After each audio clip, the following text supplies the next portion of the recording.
January 7th, 2025. Holy moly, 2025. Okay, first thing on the agenda is the approval of minutes of the Committee of the Whole for November 19th, 2024, Committee of the Whole December 3rd, 2024. Are there any corrections or anything that, nothing? No, look good to me. Okay, then I'll make a motion. I will take one.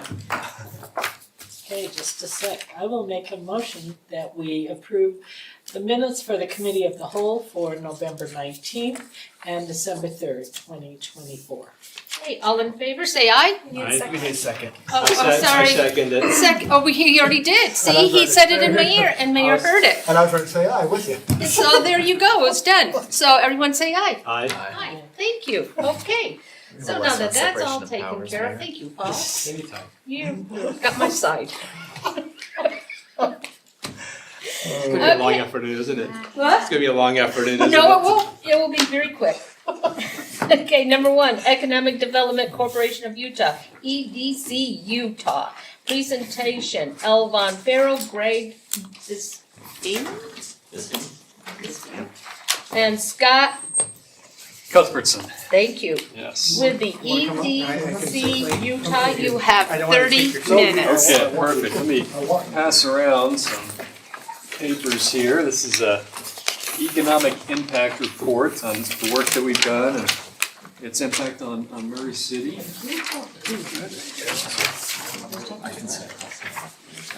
He's Scott. Yes.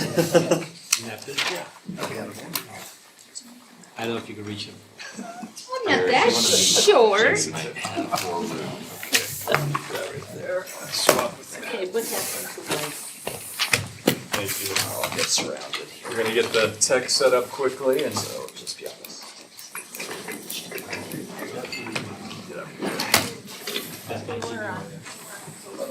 Great, so just as some background, so EDC Utah is a private nonprofit and we are members of their organization, due-paying members. And so we wanted to invite Scott Cuthbertson, their CEO and president, and Greg Bisping, director of community strategy, here to talk about EDC Utah, what it is, and how Murray can be involved with that. Elva, Yes. we are dues paying members. Yes. What are the dues? So for us, and it's based off of population and kind of membership levels, it's 7,350 7 per year? per year annually. Thank you. And how long have we been a member? That is a good question. Since we've been in, Yeah, a good 12 years. yeah. And how many cities or how many do you have? Turn that We over have to them. 42 currently. Oh. We're a membership-based organization that has both private and public membership. So we have 150 private members that support our mission as well. Give me an example of a private member.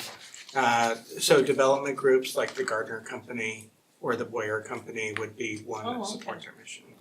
Oh, that's good to know. I wasn't aware of that. And we've got some slides in here that we'll share who some of our other members are as well and Great, thank you.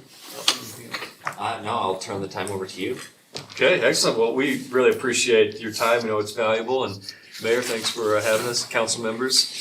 We appreciate your support of our organization. Maybe a little more background, and then I can jump into kind of a year in review, what we've been up to, what we've done with, for the city, and what's happening across the state, and even kind of nationally, some trends that we're seeing in economic development.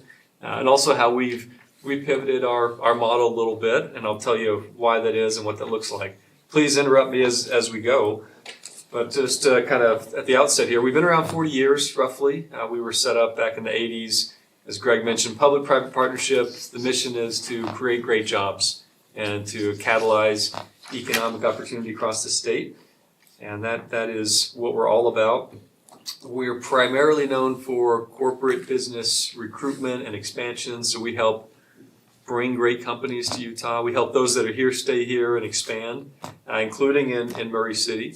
Can you give us examples of companies you brought in, or is that later on? Yeah, I'm happy to talk about one. So actually in this kind of project report here, you'll see on the top page in bold, Project Seahawk. This was a company that we brought in. This was a few years back in 2018. But when you land one of these great opportunities, the impact is large. It was 200 jobs that came to Murray, $4.5 million in capital investment. They absorbed 25,000 feet of real estate. We actually have a project that is looking at Murray currently, Project Roundtable. It's a manufacturing job. They're in the site visit phase. So we don't pick winners or losers. We market the state out to site selectors, and on average we have around 100 active projects at any given time. We have about 120 right now. And when Elvon, the city, is interested in one of these projects that's looking to come into the state, they'll send back, basically respond to an RFI, and then we'll bring the company and they'll see the site and help navigate them through that process. Excellent. You're welcome. So we'll dig into this in a little bit, but aside from the recruitment, what we do is offer in-house research. So we've done a number of research projects for the city. We also hold different events, and we do trainings annually that help economic developers kind of sharpen their tools. We also give cities an opportunity to present what they're working on, and that's something we do that gives exposure to what's happening across the city to our members, again, developers, corporations, and others who may be interested in working with the city. And then that falls under our community development program. We also award some grants. We awarded one last year for economic development training to the city. And we've helped with a number of different research projects and events. At a high level, every dollar that gets invested into EDC Utah, that equates to $3,800 roughly generated to the Utah economy. And that comes by way of direct, indirect induced jobs and the salaries and the capital investment that comes with that. You asked about some members. On the screen here shows who our founding members are: Zions Bank, Rio Tinto, Enbridge, Rocky Mountain Power, Select Health, and then we have a number of champions, kind of our second highest tier, that make up our board. And then lots of other private sector companies. This is just a sampling of them. And then our community members. So you're in good company with a number of other city and county members. The state is also a supporter. We have a seat on our board for the legislature, members of the legislature, and the governor's office as well, and they support us with some financial investment. I want to give you a look at our pipeline at the moment. We're seeing a lot of manufacturing opportunities that are coming into the state. Tech is down a little bit with what happened with the banking situation over the last few years, but is coming back, and we see, given the ecosystem in Utah, we'll always see some technology companies coming in. But we're also seeing more activity around life science, energy, and more. And, we know that Murray is a mature city. It's a built-out city largely compared to some others. But there's still opportunities, for coming in for the right type of company. Again, whether it's a manufacturing company, a tech company, or something in that field. What kind of companies are usually attracted to Murray? Yeah, maybe I'd like to. So, for instance, the two RFIs they have listed on their Roundtable and Molecule. Roundtable's a distribution. Obviously, our location in the county makes a really good fit for a distribution company, specifically a smaller one where we don't have large warehouse space available. And then Molecule is life science, which is a perfect fit here in Murray with our healthcare industries and other life science companies that we have. Okay, I'll show you our FY24 sort of project metrics and what we track. So obviously we're tracking the number of companies that land in Utah, but also how many jobs are created, how much square footage they take up. That's of interest to those who have real estate holdings. And then capital investment. We saw really massive amount of capital investment that came in last year. Most of that was related to data center projects, which are really capital intensive.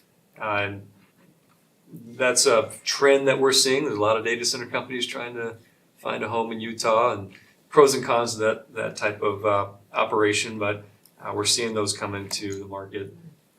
We had, I think, somewhere in the order of 30 wins last year, and here are some of those companies. And I mentioned, one project that Murray won 5 years ago. This is 30 projects that we worked with. We have hundreds of leads and lots of effort that goes into supporting a project win. And naturally, not everybody picks Utah, but when you do get one, it has a lasting impact in terms of the jobs created and the revenue that comes into the city from that, obviously property taxes as well. Talk a little bit about our investor relations sort of function. That's the team that Greg leads. And we've really been creating opportunities for our members to get more value from being part of EDC Utah, not just marketing your city and kind of waiting for a project to come in, which we're always doing, but opportunities to network, get to know our private sector members and public sector members, and again, to kind of present on what's happening in your city, market your city. And then we support, specific conferences. For instance, there's a large retail conference that takes place every year in Las Vegas, and Murray has been down there. We've presented on Murray City. We've had materials about the city. We have a booth where we allow Murray City to meet with retail companies. That's a real popular We one. appreciate that, because when we have nowhere else to go, we can come hang out with you guys. That's right. Yeah, and on the topic of retail, that's something that we're pivoting into more heavily, and is something that obviously would be of interest to Murray. Given your built out city, great if you land one of these bigger projects that can fit in an office space. But we know retail is always desirable and great for your revenue. And we have purchased a new software program, and we've talked about this with Elvon, the mayor, and others, that allows you to do some economic analysis on where your strengths and weaknesses are in attracting retail companies to the city, help you kind of know what to expect and how to recruit those. So we're doing more of that. We're also doing more research. So we're providing you with community profiles and assessments that can reveal some things about your city, data-wise, that will be helpful in your economic development as well. We are investing more in our research division. We actually just co-authored a big study with the Kim C. Gardner Policy Institute on innovation ecosystems in Utah. So we looked at where are we strong, where are we weak, what are the gaps, and we'd be happy to share that with you. But it kind of shows that Utah is very innovative, but we need some better financial tools. Always could use more venture capital in helping in some of these areas. But it gives a kind of a lay of the land for where we're strong and how we can improve in Utah. I want to switch gears a little bit and just talk about some higher level trends and what we are talking about when companies are coming into the state and want to know about Utah. Everyone benefits from our growth. I know that can be a challenge, managing growth, but it's also great for an economy. If you're going to stay economically vibrant, you need that population growth, and we are one of the fastest growing states. Interestingly, for the first time in probably decades, if not a century, most of the growth in Utah came from in-migration rather than natural birth. There were some dynamics there with COVID and people finding Salt Lake as a great home. But also we're starting to track kind of that national trend of having fewer kids, even though we still do lead as number one in the country, but our trend is moving that same direction that you see nationally. The population is expected to double by 2065, so that brings opportunities and challenges, and we remain the youngest state, 32 years of age on average versus 39 years across the country. So we're growing, we have low unemployment. That's a two-edged sword. That's great on the one hand, but if you're going to attract great companies, we need the workforce. So we work with universities and help share what we're seeing and in terms of what companies are coming, what their needs are. We talked about the age. We're also among the most diverse economies in the country, the fifth most diverse.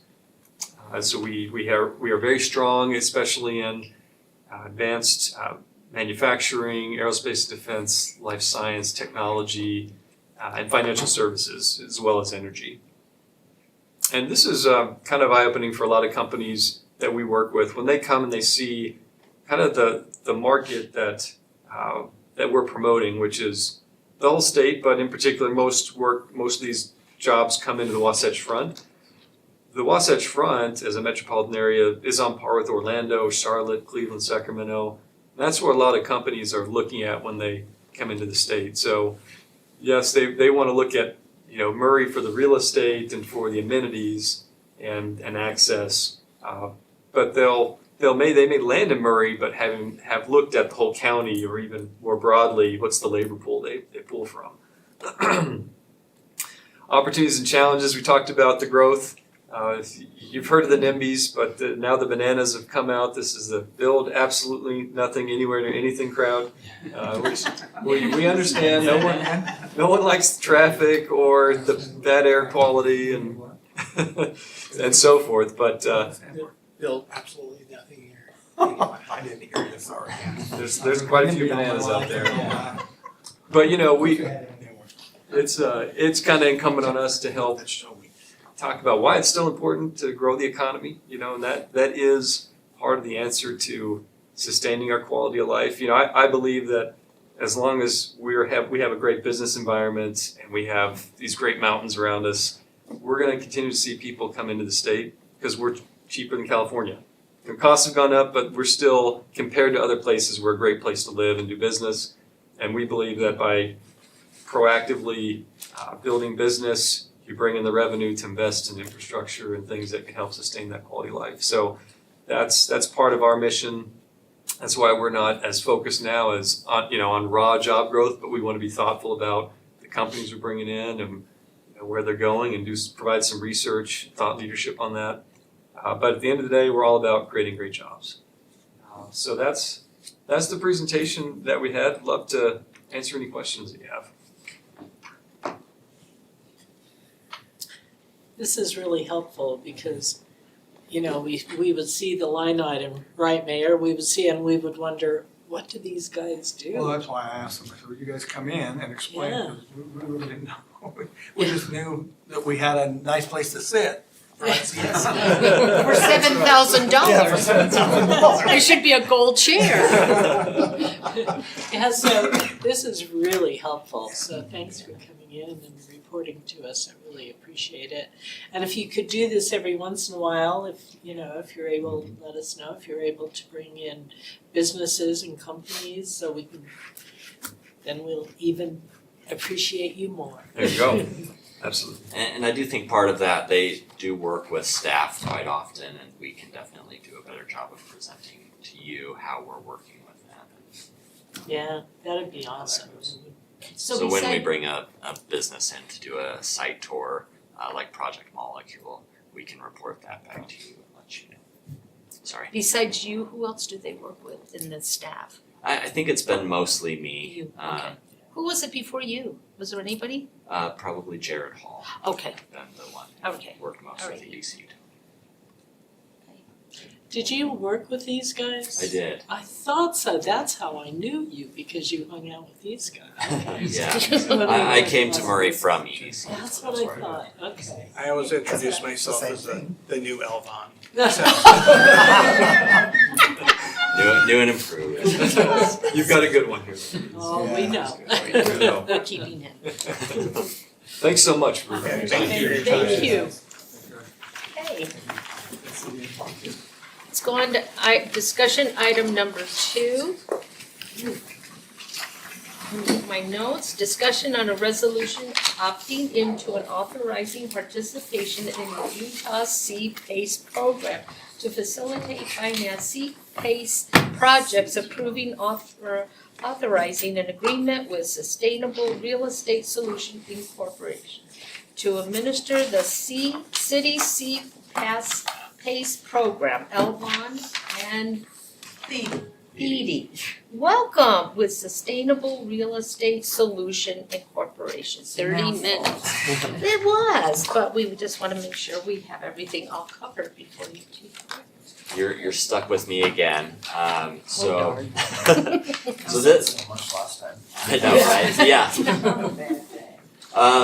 Dee is with SRS, and so while we're getting things set up here, simply put, C-PACE is a program or a tool that the city can use with our businesses and property owners to support sustainable and energy-friendly, environmentally friendly goals.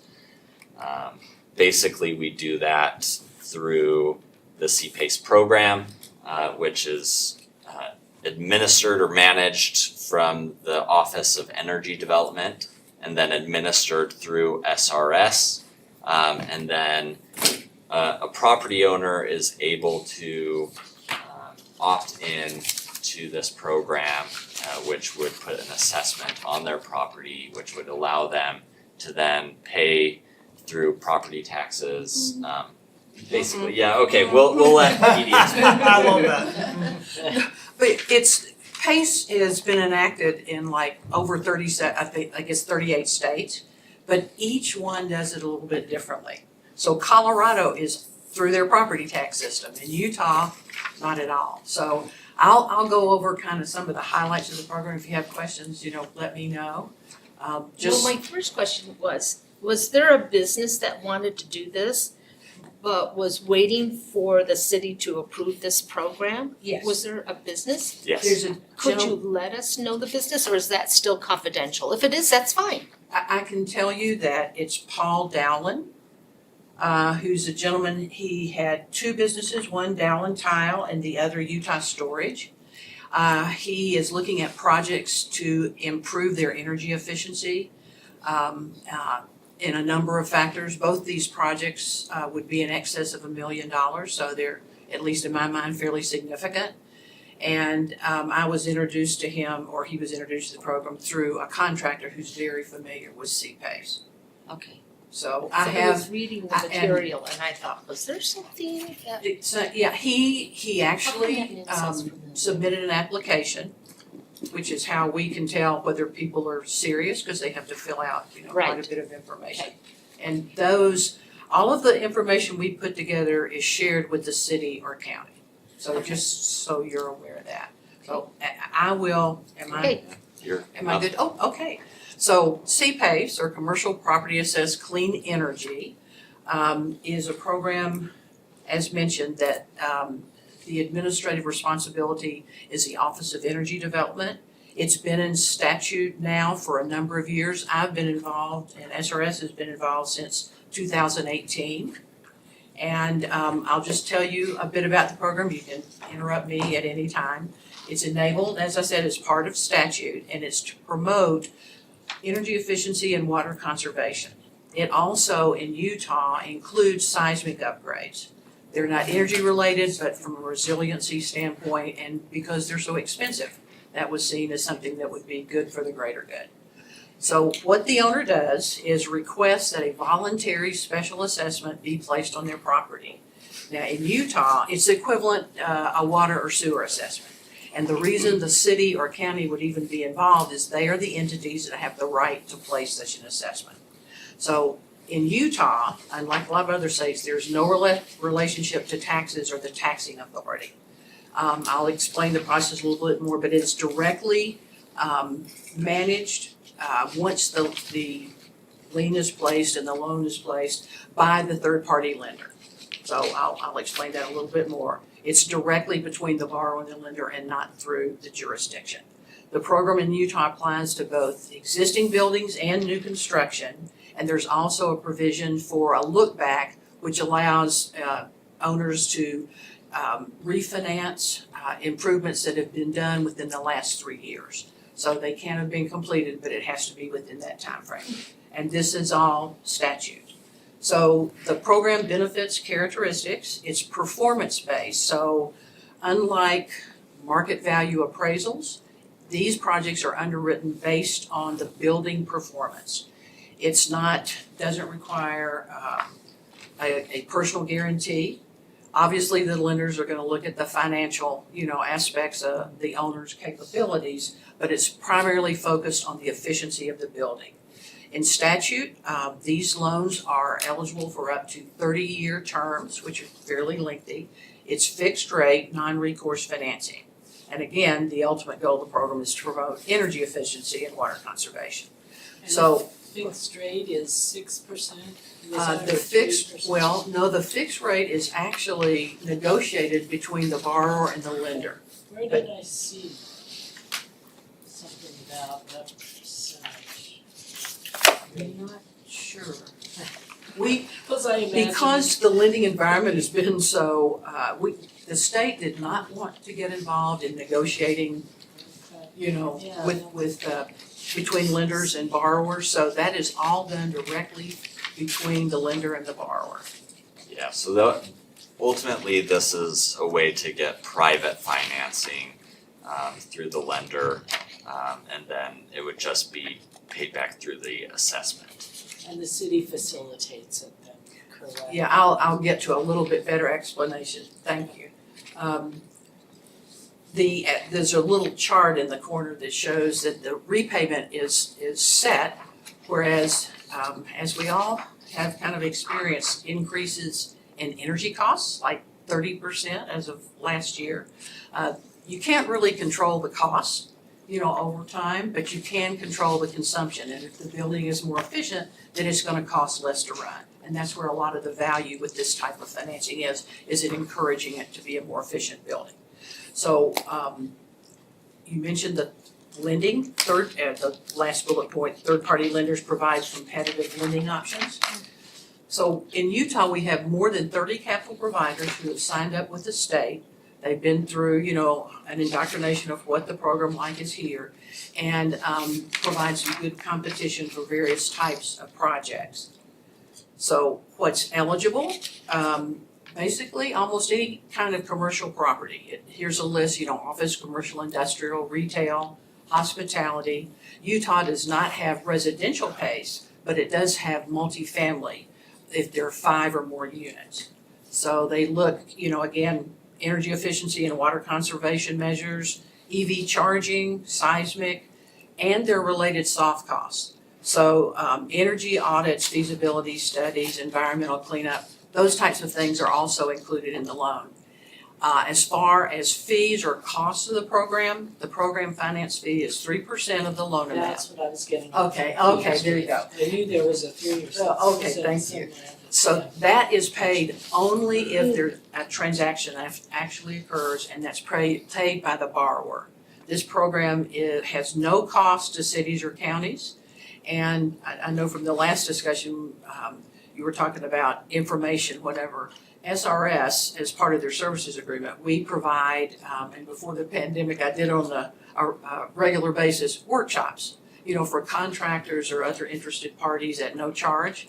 I'm working with OED now to get some more in-person, you know, workshops in place. And if you decide to move forward, then that would be an option that would be up to you as well if you had businesses that you thought would like to learn more about it. We provide those. So how the process works, we engage directly with the owner, the lender, and the city to manage the process.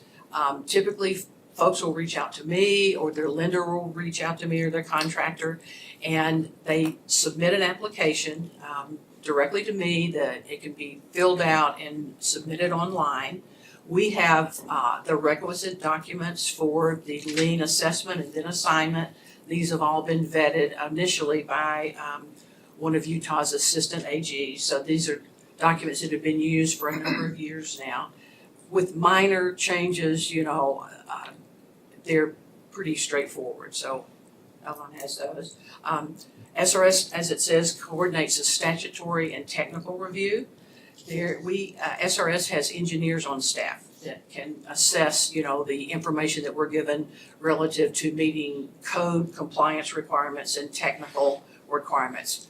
Not my area, I can do the financial, but not so much, you know, the engineering thing. But we do, that's one of the things we do, so that we can provide a report that lets the city know, the owner know, and the lender that this project will meet statutory requirements. Part of it is we want these projects to be successful. It's not something where we just want to start going out to every single business and saying, hey, you should apply for CPACE. It doesn't work with every single business and every single new construction project.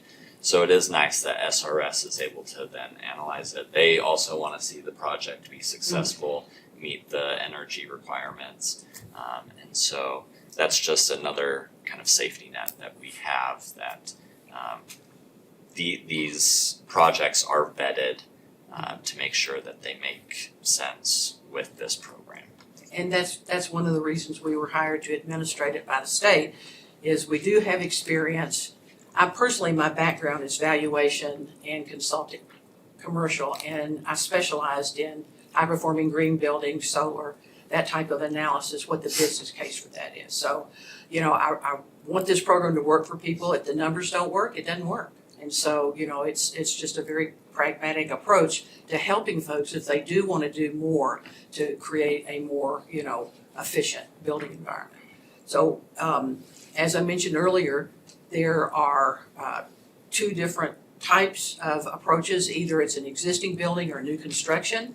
There's a pretty extensive verification project. I won't drag you through that, but basically for existing buildings, each of the measures have to be able to document that there will be an improvement in building performance, which means they have a percentage above where the building sits now that they can document that there will be an improvement. We typically get like a year's worth of utility bills and compare that with each of the measures they want to do to ensure that each one will add to, you know, the performance, heighten the performance.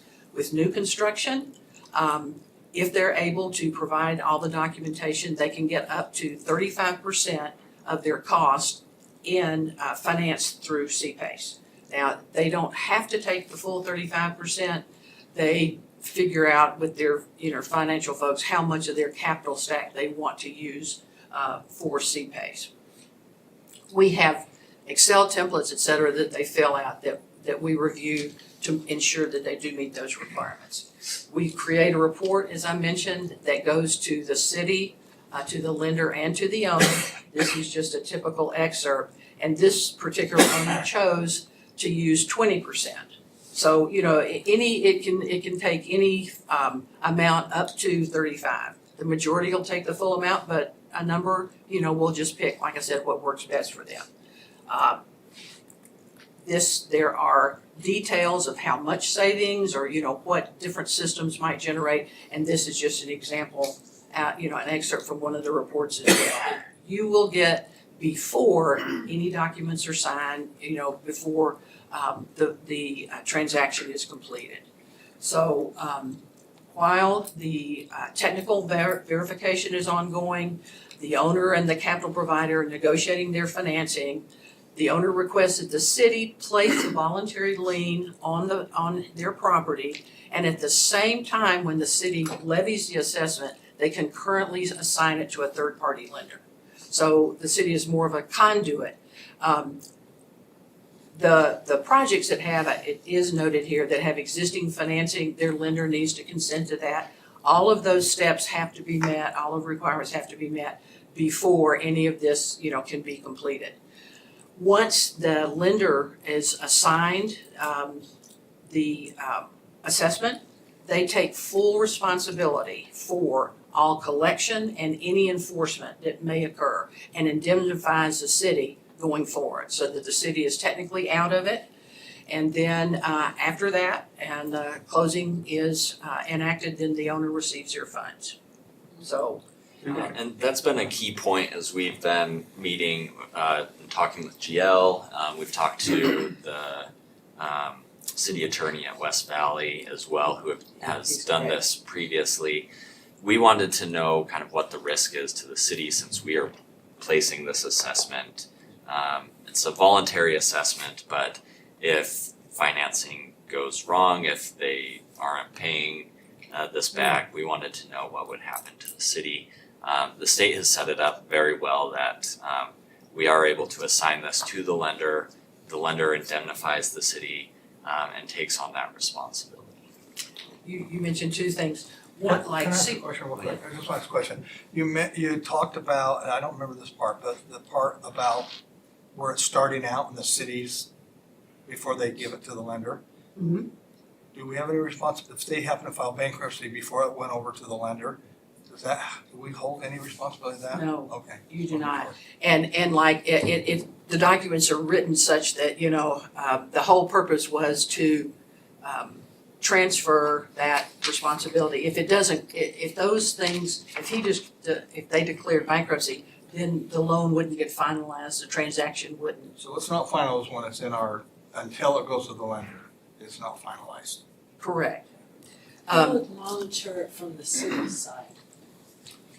Well, We don't need to use that, right? You said they, the bank. Someone has to keep track of it. to manage the paperwork. Right. Collections. Yeah, so who would do it? Or You who know, would be responsible? that will be part of our conversation, but we already have our code enforcement that monitors liens and on properties, and that would be part of it. But again, the actual enforcement of it will be on the lender, and then SRS. I believe you also report on these to OED as well. Yeah, we have reporting out to them. The state can be, we can be audited at any point in time, so we keep pretty extensive records. Before I forgot it though, when you mentioned bankruptcy, knock on wood, as soon as I say this, we haven't had a CPACE loan. Have you really? No, they've all either been restructured, you know, or what, but that has not happened yet. Now, part of the benefit of CPACE, it's different and why lenders will consent. If an owner gets in arrears, the only thing that is due is what is in arrears. It does not escalate or accelerate. Like a regular- Yeah, like a regular loan does. So that really does give lenders a lot more comfort and as a rule, the percentage of the CPACE loan relative to value is quite a bit less than, you know, other loans, whatever. So at this point in time, so far so good, but you know, to be fair, I understand the question, so. The other point I was gonna make is if you want like the lenders or the borrowers rather that have used this is an actual example of a project wherein someone, an owner replaced a mezzanine loan with CPACE and they lowered their overall cost of capital by almost 200 basis points. That's a significant amount, which would lower their payments and obviously make it easier for them to repay what, you know, their loan. That's how it's been typically used in Utah as well. So, couple of the examples, the Hyatt Regency downtown, used CPACE, and that 2020, at that point in time, it was the largest CPACE loan to date in the US. Since then, it's been surpassed with some really mega loans. But they were very focused on energy efficiency. The development in the center in West Valley City, industrial development, 400,000 square feet, very high efficient materials and systems. And then finally, the Ascent Condo Hotel in Park City was a development that the owner could not get through the pandemic and ended up selling it while it was still under construction. But they were able to use CPACE to reduce, you know, future costs, et cetera. And that ended up being like a $30 million CPACE loan, which was pretty significant, but that's one of the more recent. So there are other examples, but that just lets you know that it's pretty diverse. We have had a lot of hospitality, but the other, you know, sectors are also open to that. And I think that pretty much wraps it up. That's me, and thank you. So, just in summary though, this might not work for every single project, but we see the benefit of having this program available for when the project does make sense, when a new or existing building would like to make these improvements, that the city has this tool available that they can make these energy upgrades or seismic upgrades. Well, one of the questions that I've been asked is, all right, so if we implement this, does that mean people have to use it? Absolutely not. You know, there's no requirements. It doesn't change anything with zoning or taxes or anything, so it's completely voluntary. Yeah, and so how it will work is we have an opt-in resolution to opt into the program. We'll have a professional services agreement with SRS. And then as these projects come forward, we'll be able to do make those work and place the assessment then going forward. I think it's a great idea. Let me try to understand it. Yeah. I'm kind of a right brain person, so if somebody draws a line to make a flower out of it.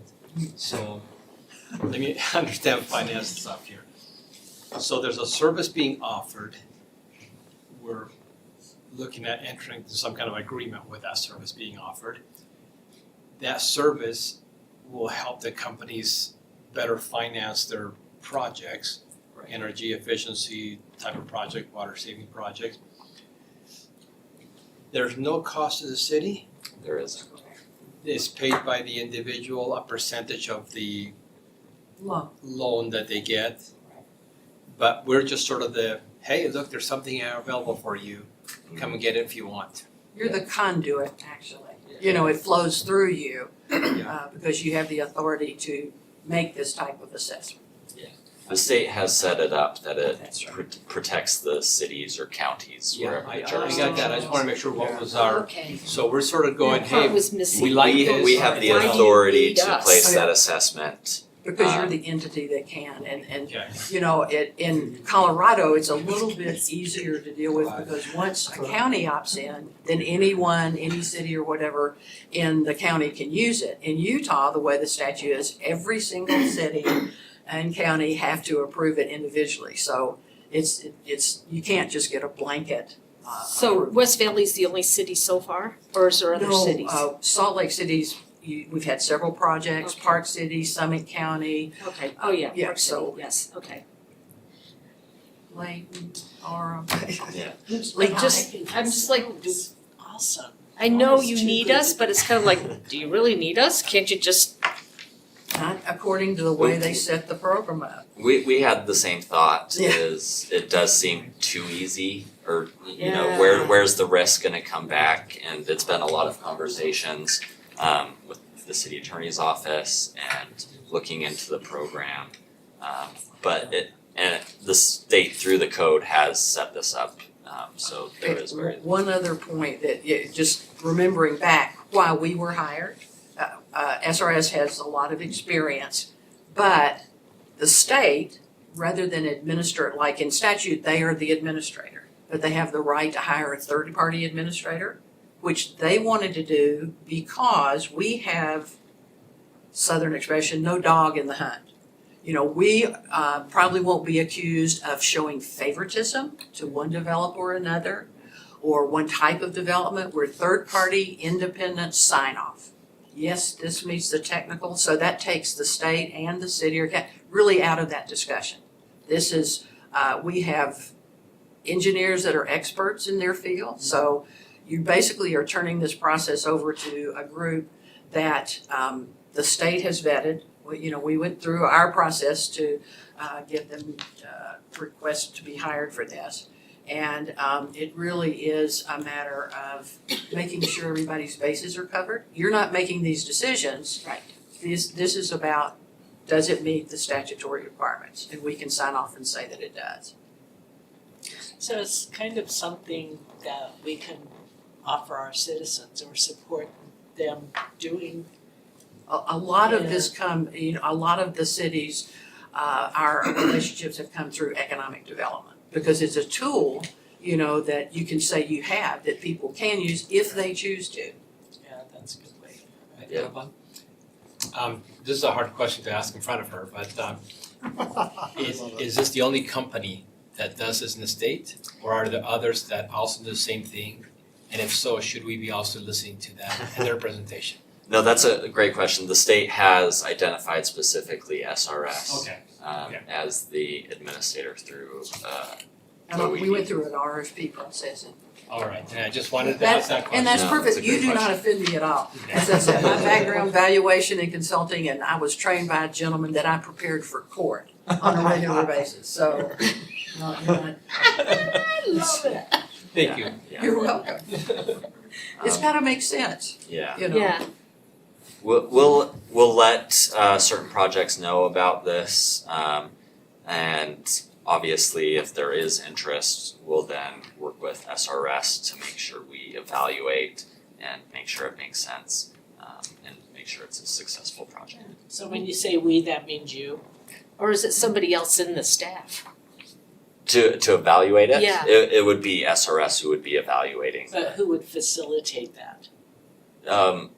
Yeah, I think it makes sense with economic development is That's what I was with that trying to connection get. already existing. And I'm Well, I sure was just thinking, well, they need to hire somebody because your plate's, no? one of the main purposes. Brenda's back there going, yeah, okay. that we're All right. supposed to serve is to manage this process and take as few resources from the jurisdiction as possible. Okay. That's the whole idea is, you know, and particularly over the past couple of years, cities and counties have been so taxed with other things. They don't have time to do a lot of research analysis, and so that's what we do. And I think hopefully Brandon, he's one of my favorite people with West Valley City. West Valley City. I mean, he's very straightforward. It's not gonna take you a lot of time, I mean, like, and about what the city needs to expect, so and it will be trying to help ensure that you spend as little time on this, you have all the information you need. We typically compile the information, it goes to whoever is going to receive this. They make sure everything's there, if it needs to go to council, and then it goes to whoever's gonna sign off, and you're done. But it Well, also why would- encourages environmental responsibility. It does, and absolutely. I think that's really important, so I'm really glad Well, that, and from a financial perspective, yes. because again, like my assessments historically are about how's this gonna impact long-term asset value?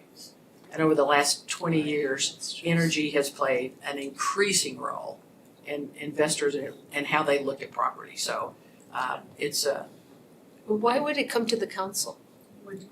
So, She just it does said, once. oh, It does Yes. once and then going forward. oh, got it. yeah, Because I'm going, do we see it all No. of these? No. And I'm going, okay, That- yeah. all right, yeah. Yes. okay. But yeah, so by the state process that they've established, we opt in by resolution through the Oh, council. got it, okay. We And would how sign- did you sign find that out agreement. about this? Is it just something that in your wheelhouse that you had that you wanted to? I'd do? heard about CPACE previously, but BD brought this specific project that's looking here in Murray. Yeah. That's how That makes sense. And thank you for your time. Oh, thank you for coming. Thank you. Very good. Yeah. If you have anything else or if there are more questions, I'll make myself available. Thank you. We appreciate that. Thanks. You're not from Utah, huh?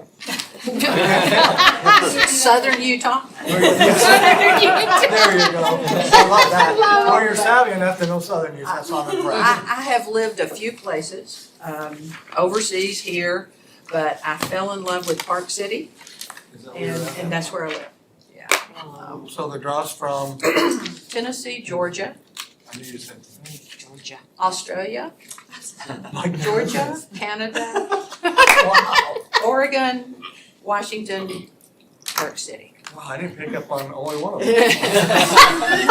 Georgia. Well, I can say without hesitation, I know where I wanna be. Unfortunately, I raised two girls that are just as independent. One's in Colorado, but the other's back in Sydney, so. Oh, is she really?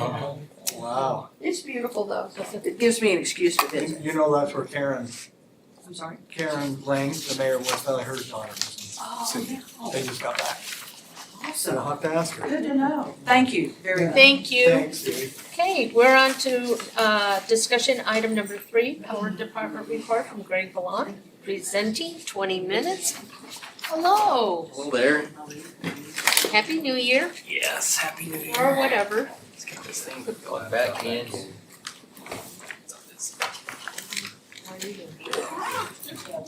Little monkey here for you. What you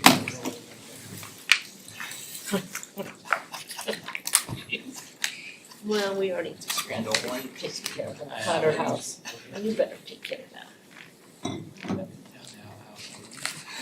Go back. Jeez. Where's Dad? Yes, he's in the basement.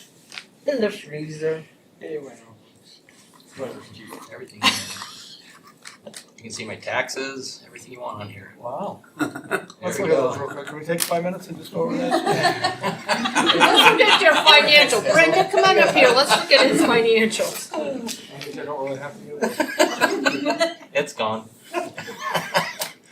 I purposely put those in a different folder.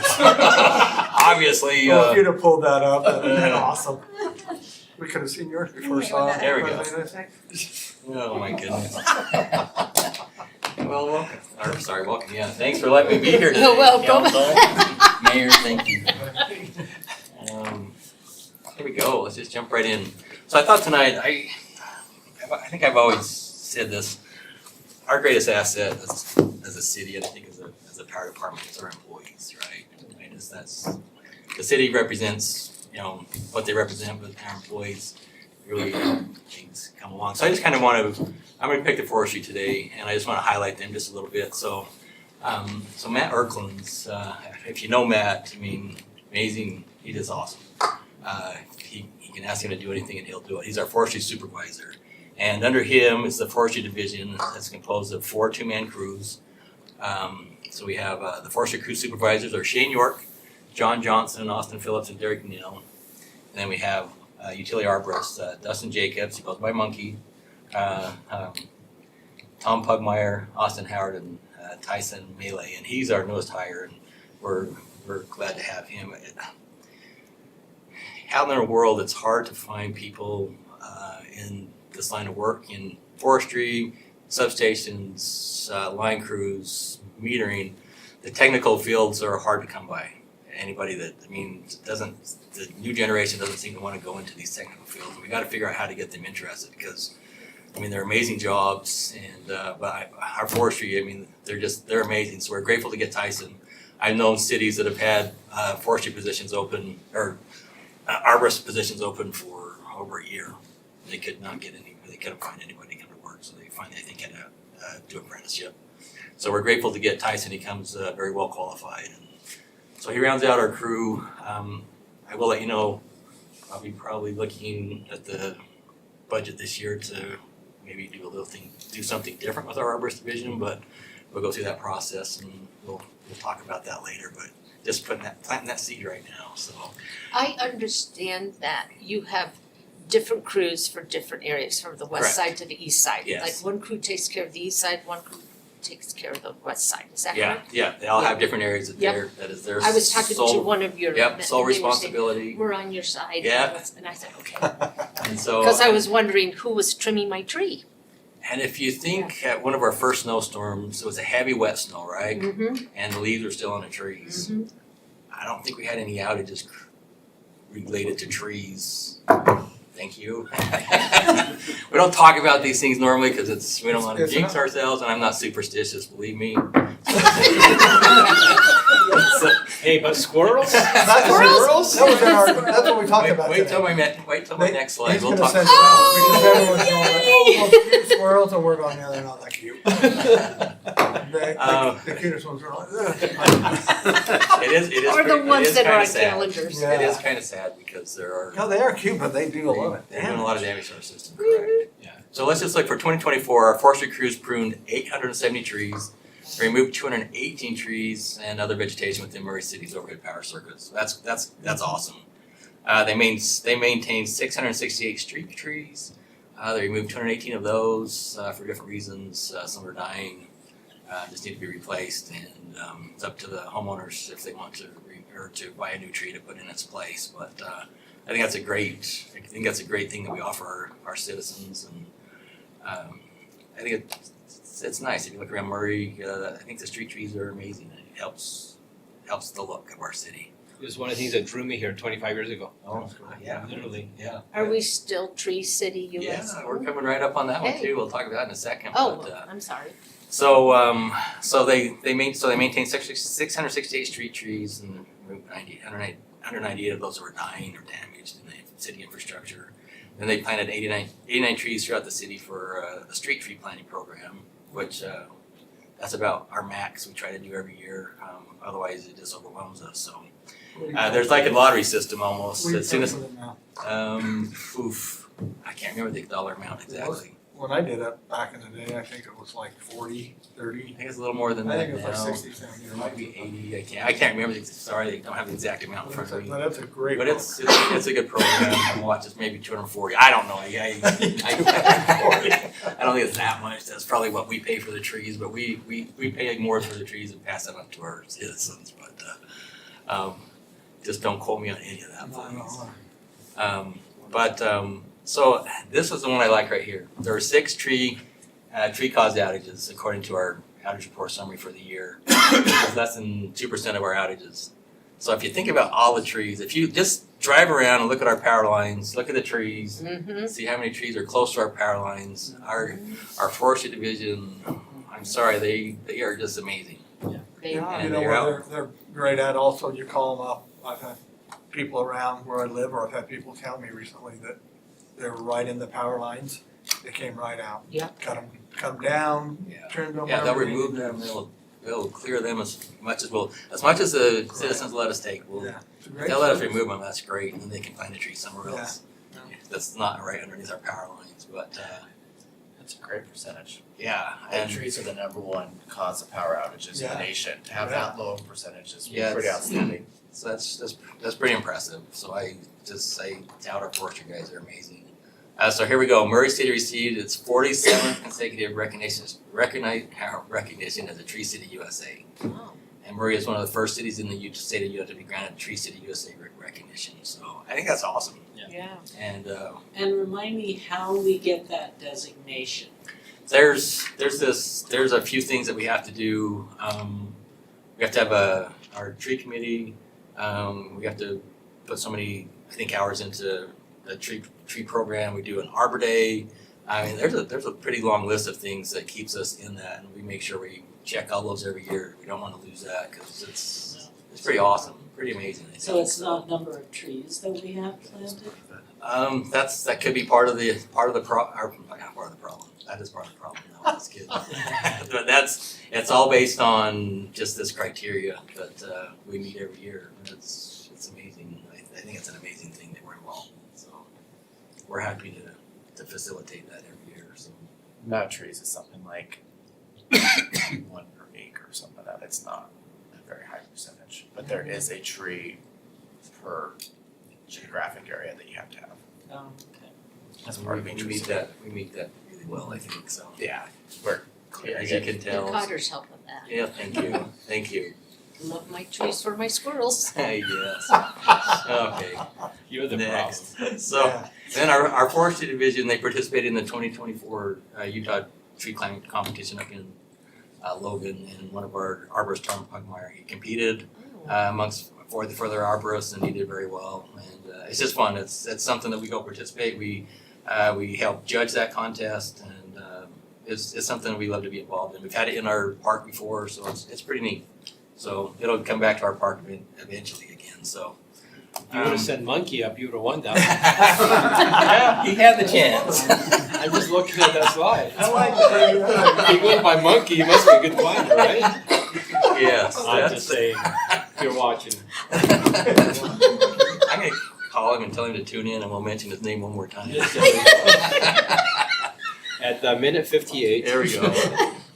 But you know what? I can't say enough about our forestry people. They're amazing, and Matt does such a good job of overseeing them. Just today, they took down our Christmas tree. They put our Christmas tree up. They put Christmas tree up here. They're involved.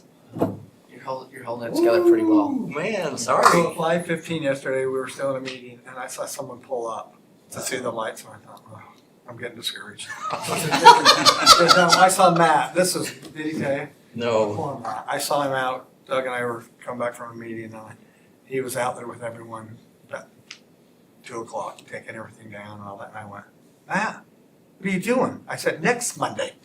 And he looked at me and goes, what? And I go, next Monday, and he goes, oh my gosh, I said, I'm just kidding. He looked like he could have walked over. I was teasing, I didn't say, That's how good they are, because when I left my meeting today, close to 11:45, that tree was still up. oh, I know, yeah. So, I mean, that's pretty amazing that they can take that down in that amount of time. So, they're awesome. And it's not just our department on the tree here, there's a lot of help or other department that goes into that, so. And I appreciate you waiting till after the 12th day of Christmas. There we go. Oh, yeah, thank you. Exactly. We'll talk about our power system real quick. Reliability, we had 308 unplanned outages, and so the average interruption was about 96 minutes. Average response time 22 minutes, which I'm sorry is amazing.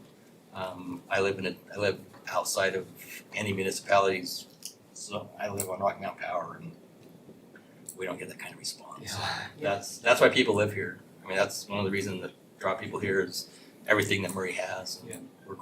We're proud to be a part of that. So even with the squirrel outages, Murray City Power had an availability of 99.981%, which is pretty awesome. And that right there, that is Rocky. priceless. How did you get that picture? Oh man, it took me hours. You just sat on bullion and just waited for him to come around? I talked to Barbara, I said, Barbara, I need a good picture of a squirrel. She says, you want a serious picture or a fun picture? I said, give me a fun picture, and that was perfect. I love it. So, thanks to Barbara. Our system peak, last year we peaked at 98.6 megawatts. This season, in 2024, we peaked at 101. So, a little more energy over the previous year. And projects, just wanted to give you a highlight of what we're still working on. AMI, we have the infrastructure in, and we're slowly getting meters put out. Had a glitch in the program in our meters, and they are working at that right now in our department, and I think they said they got 1,000 meters reprogrammed and ready to put out, so we're moving forward, so that's exciting. That will help. We can't go too fast because we don't want to just don't want to overwhelm anybody as far as putting the meters in and billing and all that, but we work very closely. We have a weekly meeting that's involved with everyone that's involved, which I think is awesome. Keeps us all on the same page, so we're all working very closely to make sure this works. So we're excited to get to that point where those meters will do some pretty amazing things for us. Let me share, if you don't mind. You bet. About 2 months ago, Greg and them his department was up on getting, and it was okay. This is what I'm about to tell you. I was a little bugged at first, but then I realized. Anyway, they put all new lights on this part of State Street right in front of us. And we thought it was cool because they were all LED and blah, blah, blah. And I get a call from, and we really, I can't say his name, Mike Hott. That was the Dead Star, and he was livid because they were kind of an old-fashioned style. And I think to your guys' credit, I called you guys, and at first, I know a couple of your workers are going, what, you're kidding me? And I said, let's just work it out. This is a downtown district area. And so we're changing them we're moving those to other areas, and we're gonna have some more historic looking lights. And I think we're pretty good to kind of do that kind of stuff, because I don't think most people would do it. And when I first responded, I wasn't as nice as I am right now. And I met with him and someone across the street, Right. and it was a great meeting, and they went for a particular look back in the day, and we came in and changed that look. They had two heads and kind of a really old fashioned. We went to a single head that's smaller. I could feel the frustration there, and I understood it. It's like, one of those things that you kind of, once you do something, you can go back and think, yeah, Would have been easy. I like the old look better actually. So Our pride could have been really easy and said, too bad, this is what we're doing, but we just said, let's work with them, that's what it's all about, and it's ended up being a really good thing for our relationship. yeah, so we're gonna move forward, and we'll let them have some input on the lights we choose even. So I think it's gonna be awesome. So thanks to the mayor, and we'll go forward with that. So little Cottonwood Hydro or Penstock, we can run this year. It's gonna need some work. So a year from now, we'll have someone in there probably lining their home Penstock. We'll find out what that will cost. But I'm just kind of giving you some ideas of what we're looking at. Turbines, we're looking at the system controls right now. I think we've all been updated on system controls and the costs and turbine upgrades. We're a lot of money again that we're talking, but it's one of those things that needs to be done. So we're working through that. And then our central substation, we're working on getting an RFP so that we can proceed with that. Then we'll talk bonding. eventually. Oh, my Oh, gosh. well, Sustainability, this is part of it, it's all about. It happens every time I'm in this seat. I know. Who's the wise guy? yeah. I love it. Only for I can't keep you. the lights on, sorry. But anyway, we've got a lot going on. All our departments are busy. I think we have 60 jobs open right now, different things. So we're That you need to fill? no 60 jobs within the city. I was going, you got 60 Work jobs to orders. We got- fill? we got Holy. 60 open work orders. Oh, okay. We have 2 positions that are open right now. We just had a line working foreman retire. He had his party today. And we just filled that position, and then we're gonna hire an apprentice lineman. And we have an apprentice substation technician position open right now. Once we get those 2 are filled, we'll be, Eric Fonger didn't leave yet. not yet. Hey? I told him today, it's gotta be at least 5 years, Yes. so. Mm-hmm, mm-hmm. But anyway, that's, if you got it, that's a little bit of an update on what we're doing, and have any questions? Excellent, thank you. Thank you. That was great. Yeah, question. Sounded like you. No questions, great, okay, I'm out of here. Here we go again, let's get that off of there. Thank you. Well, I just want you to know our department really appreciates the leadership of our city. So thank you, you guys all doing a wonderful job, we love the support. And thank you very much. There we go. Yep. Excellent, back to the monkey. Okay, our next discussion item is number 4, discussion on an ordinance amending the city's fiscal year 2024-2025 budget. Brenda Moore presenting. 15 minutes. We'd be lucky if it takes that long. Unless you want me to read them all. So about once a quarter, I like to do a budget opening for those unexpected things that have come up, or the ones we expect every year but never know how much they're gonna actually be.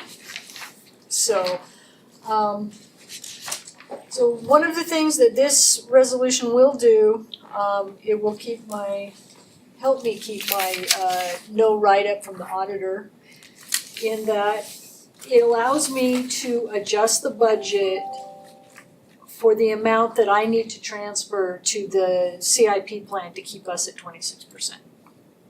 And it also allows me to adjust the budget for the amount of transportation tax that we receive that comes in above budget, because I budgeted how much that whole transportation tax gets moved to CIP, and that's where we spend it.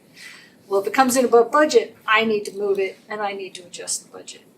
So that's the language is in this budget opening to allow me to do that. And I always tell you, and I will continue to tell you, how much that is when it happens, which is usually next September. You mean this September? The or- one that's coming up. Oh, okay. Because it's at the end of the year, Got after it. we get all the numbers finalized, they finally have put all the bills in for Yep. stuff that had happened until June 30th. So other things, we've got some grants that came in. A new one, the JAG grant is, we get every year. That one was $25,000 this year. The Parks and Rec, Intermountain Health has started donating a little bit of money here and there for some of our activities. So they donated $3,000 for a volunteer banquet. The Parks Department, a new one, the Utah Department of Natural Resources gave us $48,000 to do some trail maintenance improvements on the Jordan River. So that's a really good one. Bruce Holyoke went for that. The Fire Department's EMPG grant's always there. Fire went out on, I think it was 5 or 6 different fires this year for a total of $770,000 of reimbursement. And this outlines where it's going. $121,000 of that will go over to CIP to be used to purchase equipment. So that helps everybody, because that's $121,000 that they can use for fire equipment that doesn't have to come from general fund. So, I have a question on that one. Mhm. So where it says, travel $15,808 and direct costs 400 and, they had to replace a piece of equipment. the what? They replaced a piece of equipment, so Oh, but then it says 408. Was it $408 or was it? 408. Oh, okay. Okay. So they when they do these reimbursements, if we purchase equipment, travel, I put them in special accounts so we can track it. Well, I didn't know if it was 408,000 or Nope, 408. 408, literally a You small can't believe that piece she's of going equipment. 408, we've never done anything for $408. $408. I know. I'm going. Was there not extra zeros behind that? or- Nope. Okay, sounds perfect. Okay. And so one of the new things is, they're doing that bus rapid transit, and UTA approached us and the arts people, and instead of just putting plain glass on those, we're putting some art on there. Where are you talking? Is it the one that's being built over by the It's school the Murray. district? It's the Murray section. It's gonna run from the community college out on Redwood Road Got it. to our train station.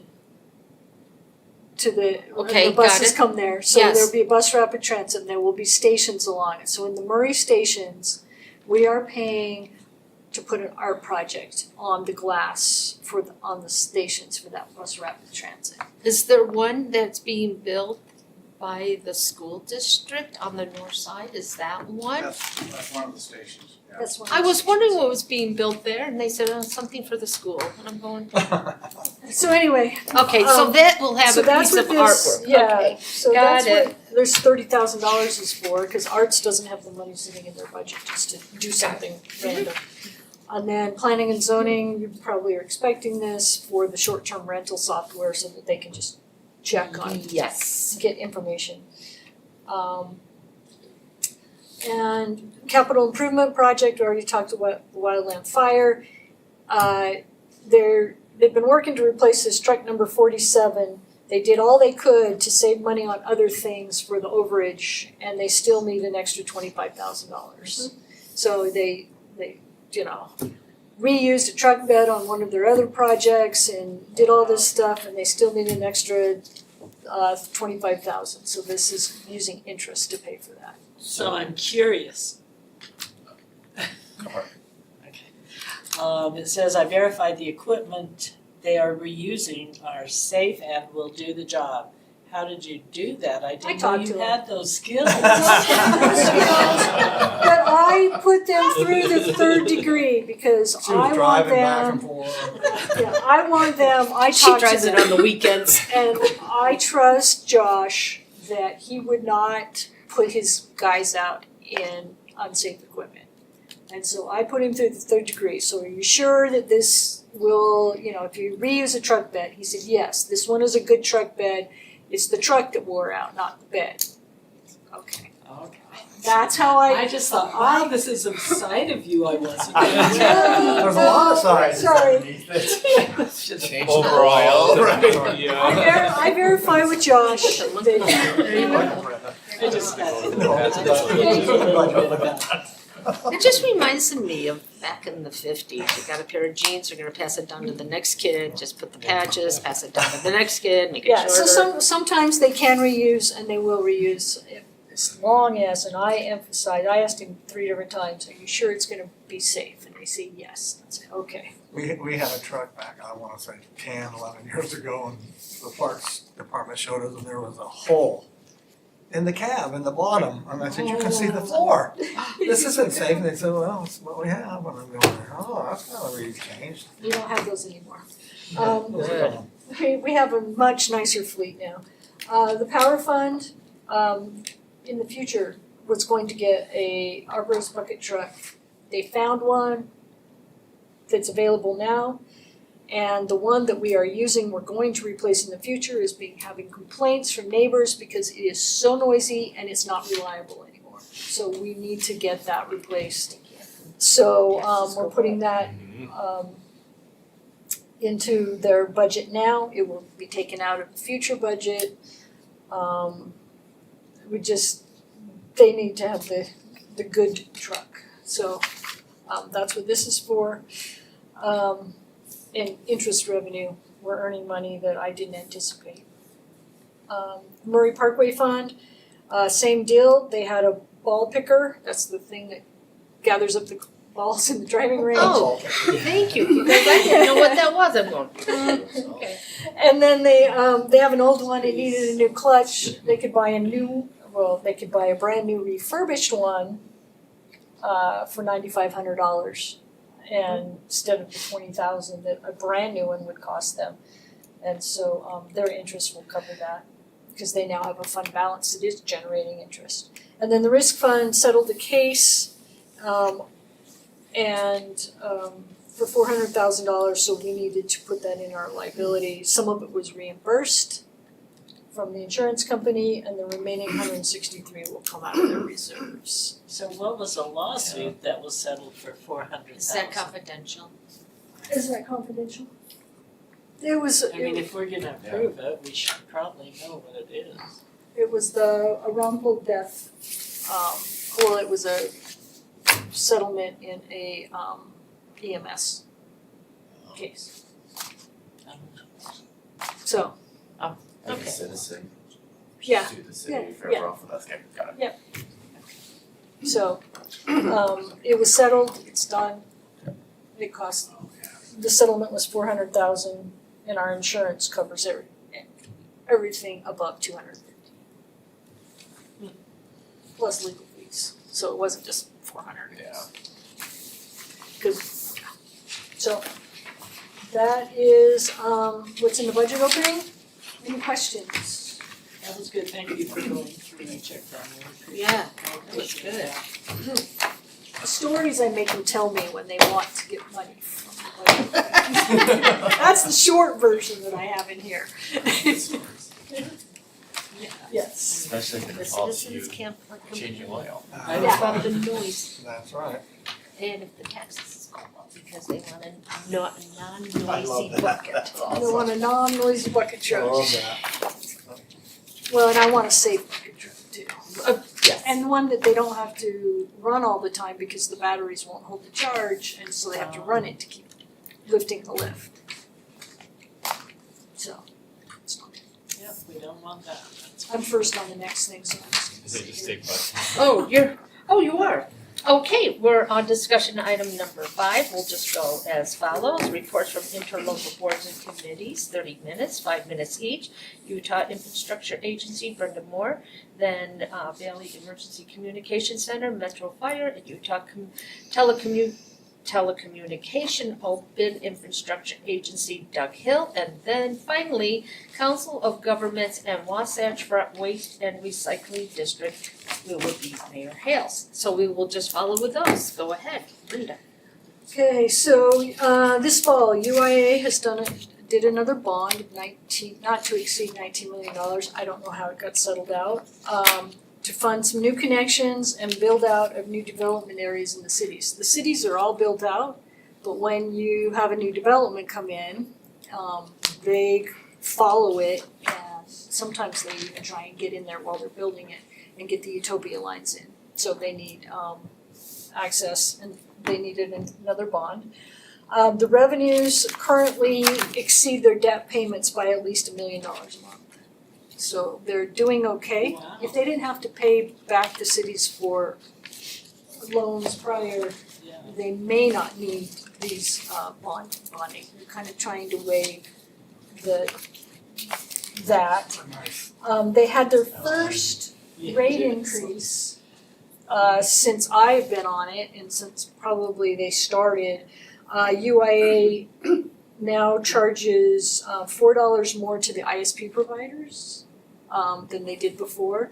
So my ISP, which is Sumo, raised my rate $5 to cover it and then an extra $1. But so I pay UIA $30 and then I pay my ISP $40.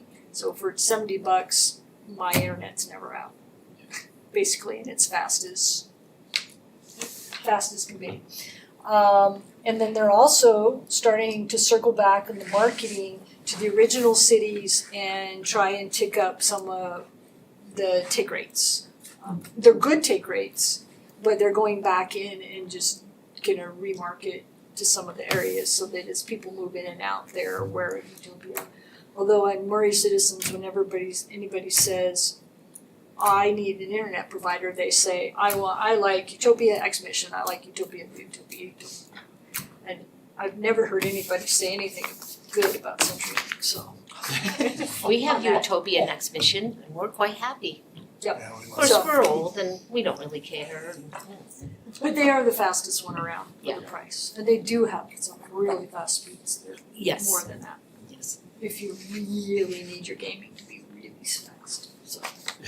Or your works. Paul, are you into the gaming? Yeah, I'm a year. Okay, there you go. When do you have time? It's usually late at night. You don't have much time. Okay, Thank Thank you, Brenda. Okay, we're on to Doug. Excuse me. So you're gonna, I've asked Doug to do COG. Doug, are you gonna do that right now after? Yeah, I'll do it, thank you. Together. It occurred to me as I was listening to Brenda that some of you may not understand why we have Utopia and UIA. So let me just give you a little background on that. So originally, when the cities, the 11, Murray was one of 11 original cities that was involved with the creation of Utopia. It was having, initially at the time that it was created, it had a lot of debt and financial issues that were associated with it. And so Utopia decided that they needed to create another entity that would not have the debt associated with it, which would allow them to go out and bond and build new infrastructure. And that's essentially why it's Utopia and UIA. So what happens nowadays is that all of the new construction and the new money goes to UIA, and every year UIA transfers a portion of the revenue that they collect back to Utopia. And then Utopia makes the debt service for the original bonds that were taken out. And over the last, I think now 3 or 4 years, they are in a position that they can return money back to the city. So we've been getting checks. Well, last year we received a little over $550,000. We're expecting about the same, maybe a little bit more this year. And going forward, as UIA continues to generate revenue, Utopia will be able to share that money with the city. So even though the city, pays almost $2 million a year to retire those initial bonds, I think we've probably got, about 16 more years, Brenda, left on those bonds. So there's still a long time left before those original bonds are retired. The revenue that is brought in, hopefully at some point in time in the future, when we're probably all gone, will be a source of revenue that will come into the city without any debt requirements. Because I think they increase it 2% every year. Well, they retired the swaps. It used to be that way, but about 2 years ago, they retired what was called swaps, which is a financing mechanism that, required the city, the interest rates to increase every year. But a couple of years ago, when the interest rates started to go up, they were able to reverse it and refinance and retire the swap. So now we have a fixed interest rate that we deal with. Do you know if the state of Utah allows, they were getting into this when Utopia was doing UIA split. Do they allow that kind of stuff anymore? Where you can have a company and then you're already bonded out, so you create another company, a sister company, so you can bond more? I do not know. GL, do you know if They haven't addressed this. Yeah, so I assume you still can do things I know that like was a that. big issue back in the day. Yeah. All right, so I'm here just to talk then a little bit about Utopia. There's not a lot of change with the way that they're operating. But these statistics that you can see on these slides kind of show you that they're continuing to grow, like what Brenda says. So right now, I need to go back because I've got, there we go. Right now, Utopia just passed, in October, they just passed 70,000 subscribers. They're in 55 cities. There are currently 30 service providers that are on the Utopia network. And Utopia, or UIA I take it back, Utopia is expanding their networks in Bountiful and Bozeman and Idaho Falls. In Murray specifically, there are 17,500 properties that has Utopia in front of it. And of those 17,500, there are about 4,700 approximately subscribers that take advantage of Utopia's network, which is a 30.05% take rate. So just almost, not quite, a third of our residences and businesses are taking advantage of the Utopia network. That, if you compare that to a lot of the other cities that are part of the Utopia network, that's probably on the low end. And it's probably because we're in Salt Lake County and there's a lot of competition out there. So if you were to go to a city like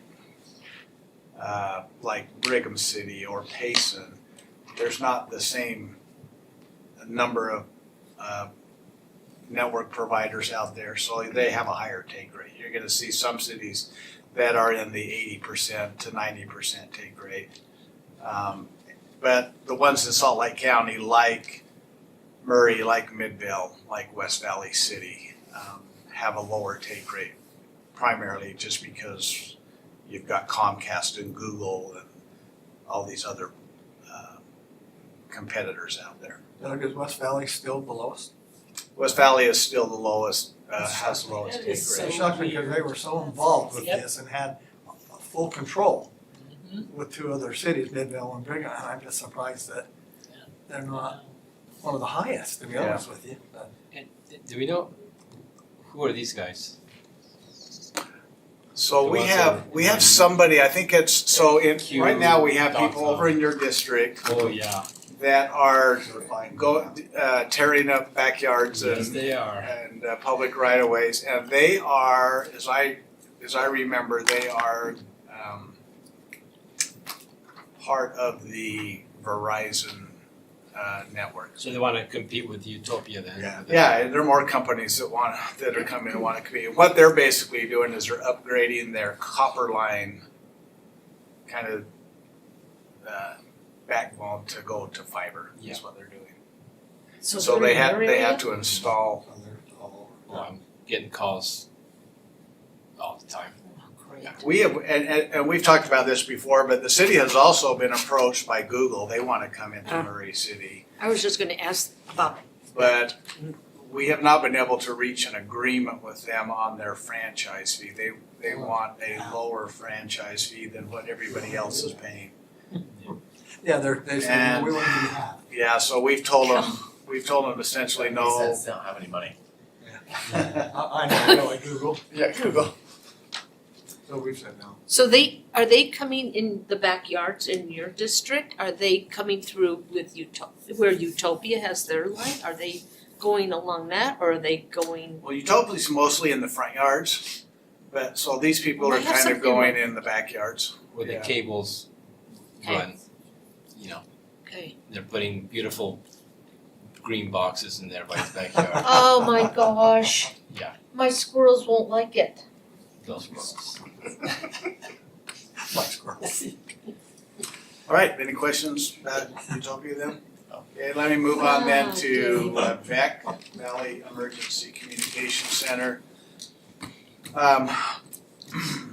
So just some statistics that came out of our last board meeting. So VEC right in October, which was the last meeting that I attended, they are experiencing 71,000, almost 72,000 calls a month. That's the highest that they've been for quite some time. Of those 71,000 calls, 23,000 of them are 911 calls, and the other almost 49,000 are non-emergency calls. And that's one of the challenges that VEC is working with, is they're trying to reduce the number of non-emergency calls that the dispatchers have to deal with so that they can respond quicker to the 911 calls. And so they've been talking about ways in which they can separate those non-emergency calls. So one way to do that is when you call 911, that's the first question you're going to get asked. Is this an emergency and non-emergency? And then they can bump the non-emergency calls off.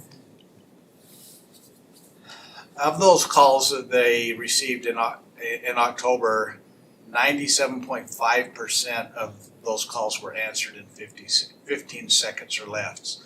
98% were answered in 20 seconds or less, which is well below the standard required by the state of Utah. They also are only transferring 1% of the calls, which is, again, lower than what the state is requiring. And they're only getting an abandonment of 5.33%. So that would be somebody who hangs up after they've called. So that's, again, lower than what the standard is. VEC recently contracted with Qualtrics to do some customer surveys, customer satisfaction surveys, and what they found is that 4.53% out of a 5, or 17,000 people rated VEC as a 4.53 out of 5 as far as customer service goes. So that's a good statement for the dispatchers that work in a very stressful situation. And then some of the projects that VEC has been working on, one of the big projects that they took on in the last quarter of last year was they had to reprogram all of the radios that are used by police and fire departments. And you can't imagine how many radios that was, but everybody had to basically bring a radio in. Every firefighter, paramedic, every police officer had to bring their radios in and have them reprogrammed. And that's to comply with, the reason for that was to get everybody on a new frequency, a new system. It was required by the state, they call it UCA, which is a department within the state that deals with communications, emergency communications. What they're trying to do also is work on a new system to deal with towing requests. So when police officers have to have a vehicle towed for any reason, they're trying to figure out how to best handle those kind of requests to deal with towing. They are doing a staffing compensation analysis, which we have not, as board members, have seen yet, but they're thinking that they're going to have to be making adjustments to the compensation of their employees in order to stay competitive, and they just want to know where they fall.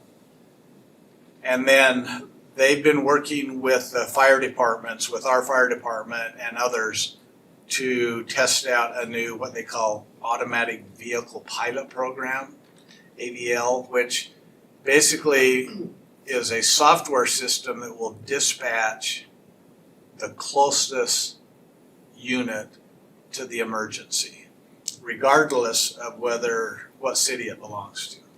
So that has been a problem, particularly for our fire department in Murray, because what our fire department has found is that they've been dispatching other city fire departments to citizens in Murray City simply because they happen to be closer by the way the crow flies, but maybe not fastest, right? Because of roads and turns and Tracks. traffic lights and things like that. So Chief Middleman has been, and the other chiefs have been working to test out a system that would try to keep the calls that come from Murray would allow our fire department and paramedics to respond in Murray so that our citizens are seeing Murray vehicles instead of another agency's vehicles.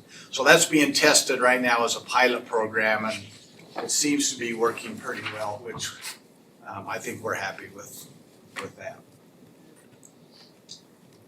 Any questions, Ann, about that? Okay. Thanks, come away. This is just a couple of interesting slides. So this shows you that, again, for the month of October, the number of calls that the police department dealt with and how we compare to calls from other agencies. So Murray is, we're one of the top 5 agencies that receives calls from VAC that we have to respond to. And then the fire department is right here. So, of course, Unified is the biggest one and has most of the area, but you can see we get about 7%, whether they're police or fire, either way, of the calls. All right, Metro Fire. I really don't have anything to report on Metro Fire. We canceled our meetings in the fall, and there hasn't really been any issues to deal with. So I'll skip that one. And then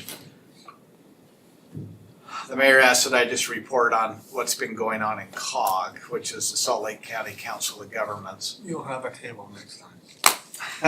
I said something. I said that's you should have it. Ridiculous. I just want to make sure you knew I said that. Well, I went up and complained, and that's I why didn't they, know until after, and I said, you gotta give them. yeah, that's why they brought those tables in. That was ridiculous. I said, oh, come on, you want us to. She was not happy. So these are the agenda items that were on the last 2 COG meetings, the one that was held in November and then the one that was held in August.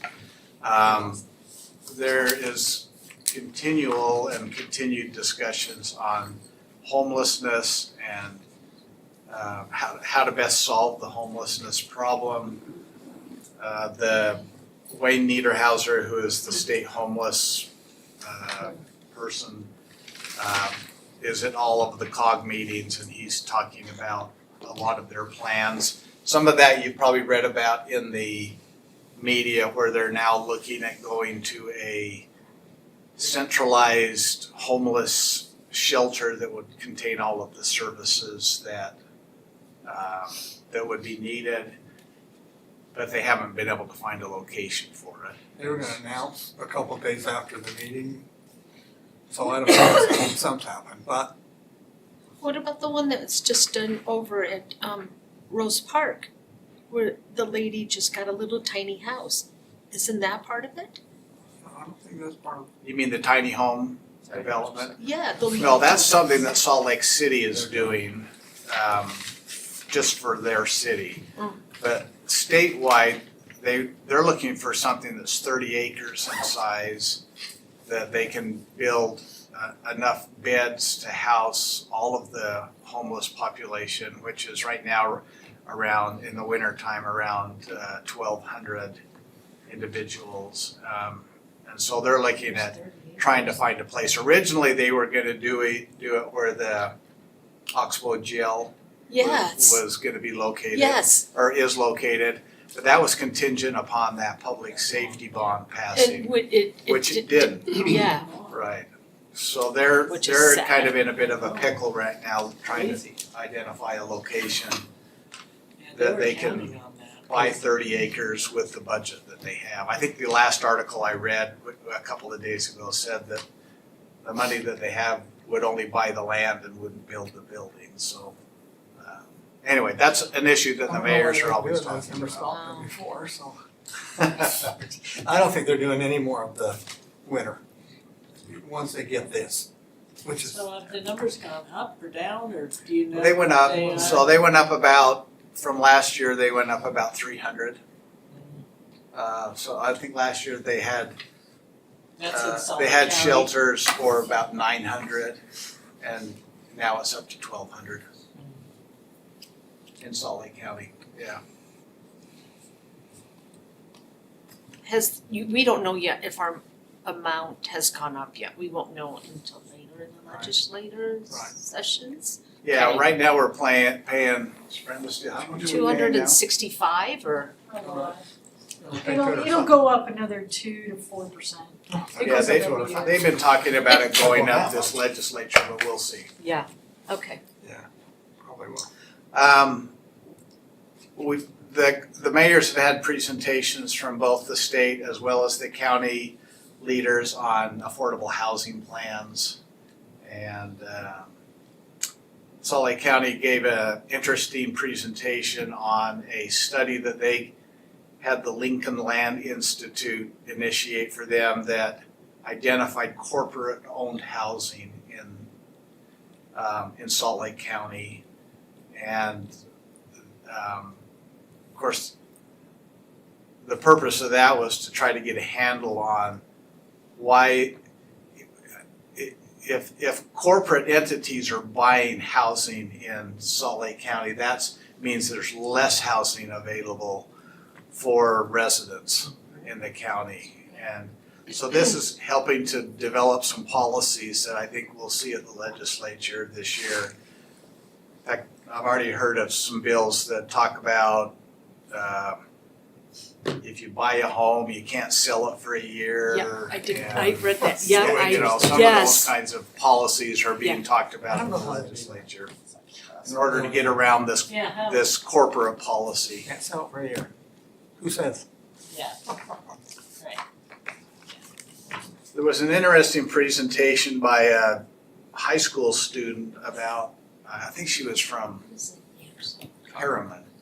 You were there, I think, about airsoft guns and what a problem it is in their communities. And that she was encouraging mayors to implement policies that made it a safer community by regulating airsoft guns. Anyway.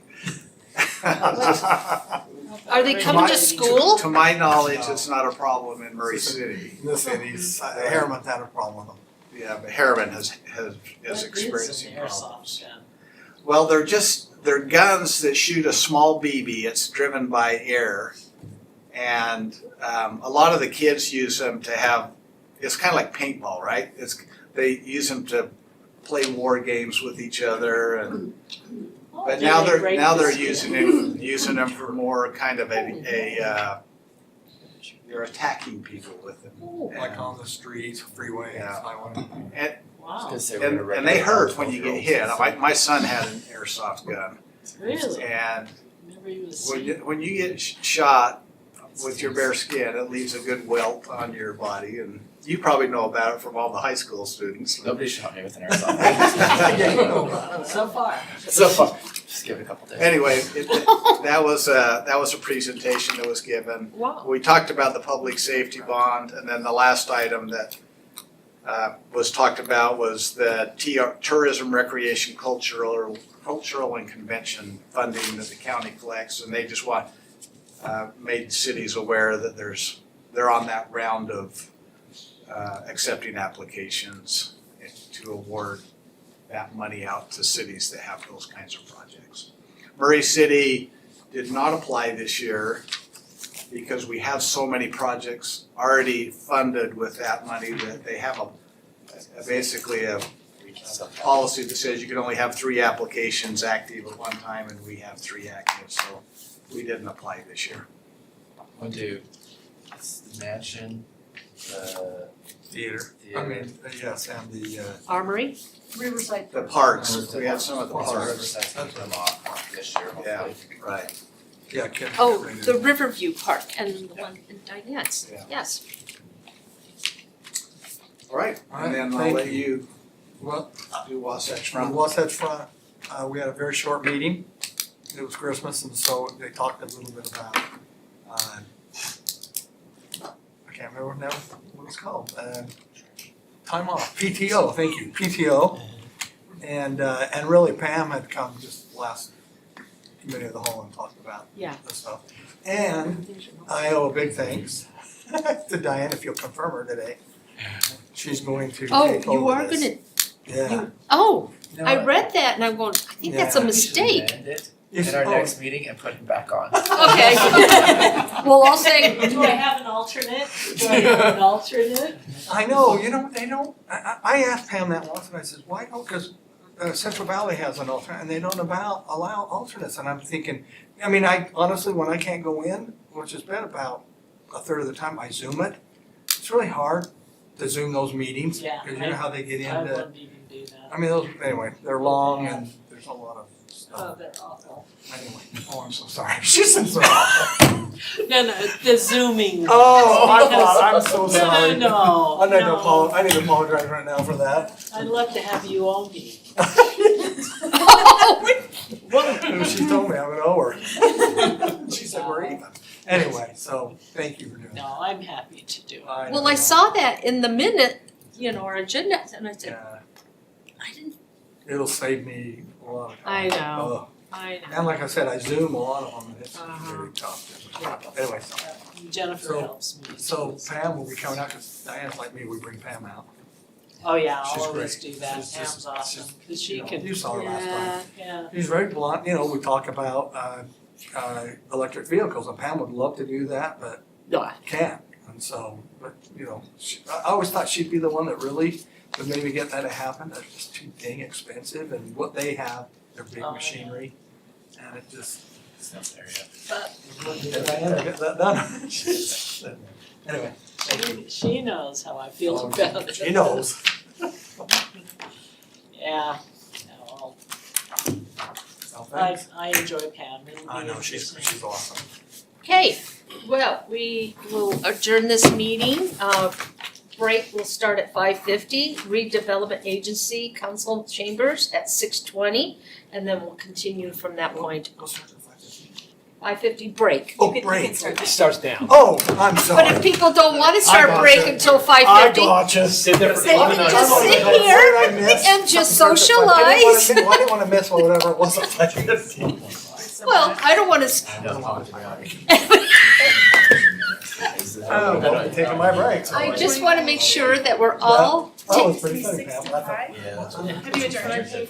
yeah, I adjourned the meeting along, I heard it during this. when I said,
it looks like we are we're ready to start the RDA meeting. It is 6:20. Welcome, everyone. If everyone could take a seat, turn off your cell phones. Let me get my paperwork in front of my face here. I'd like to welcome everyone. This is the RDA meeting at 6:20 Tuesday, January 7th, 2025.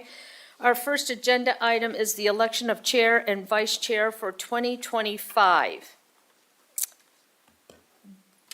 Do I have any nominations for the chair of the RDA? I nominate Diane Turner for RDA chair. Okay, I second it. okay, can we have any other nominations? It looks like none, so I will just take a voice vote. Everyone say aye? Aye. Aye. And Diane, and you are okay with this, right? I mean, you're, Yes, we I'm didn't even fine. ask you. Sorry. Okay, we I'm are, good, thank you. thank you, Diane, for taking that on your load already. Now we will be taking nominations for the vice chair. Any nominations for the vice chair? I would like to nominate Paul Pickett for Do I- vice chair of the RDA. Paul, are you okay with that? I'm okay with that. Okay, do we have a second? A We second. don't need a We second, don't so need a we'll just second. do, thank you for correcting me, Councilmember Hawk. Can we have a voice vote? Aye. Aye. Aye. Okay, well, that went very smoothly. So now we need to take care of the resolution appointing the chair and the vice chair for the redevelopment agency of Murray City for calendar year 2025. So I'll motion to approve the resolution appointing the chair and vice chair for the redevelopment agency of Murray City for the calendar year of 2025. Do we have a second? I'll second. Okay, we have a second, we have a motion. We now turn it over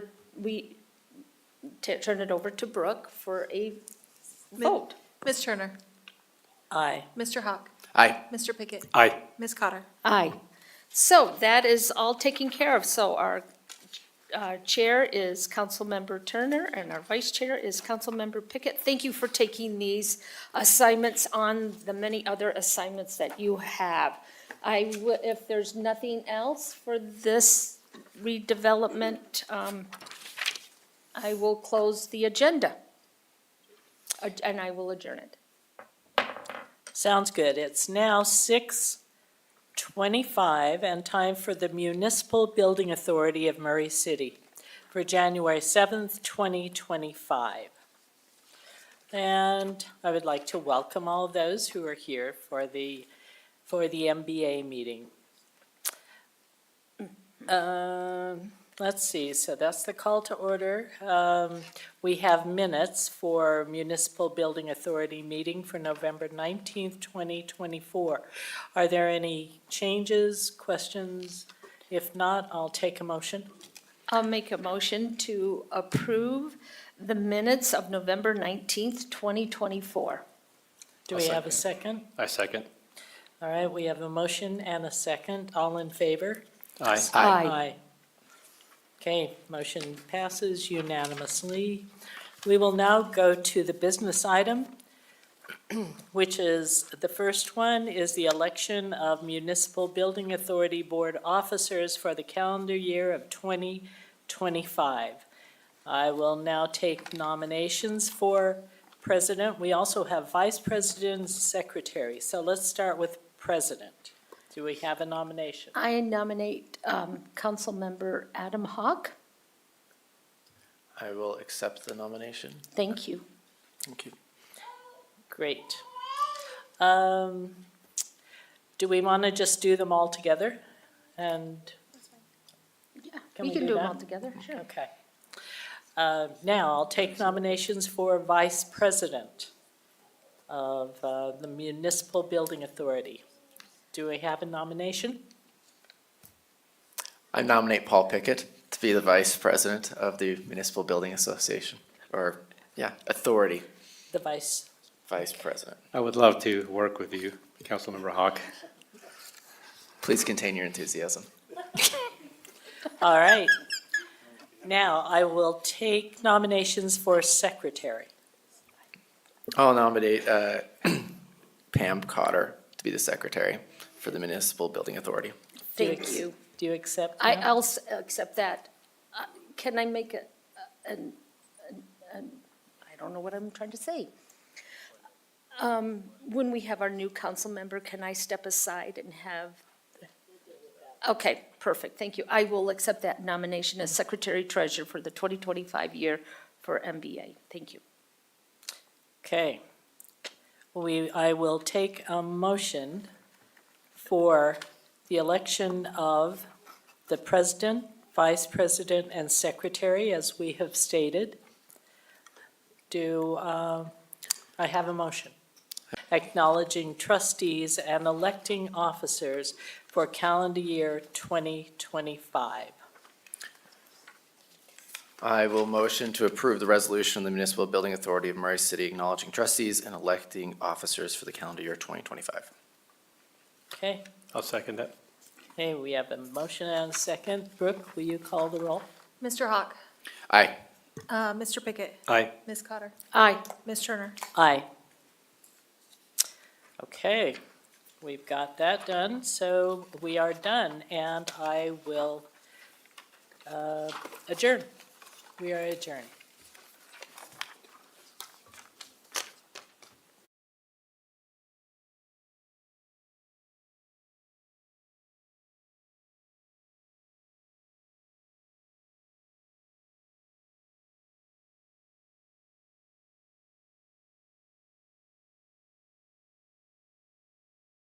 Yet.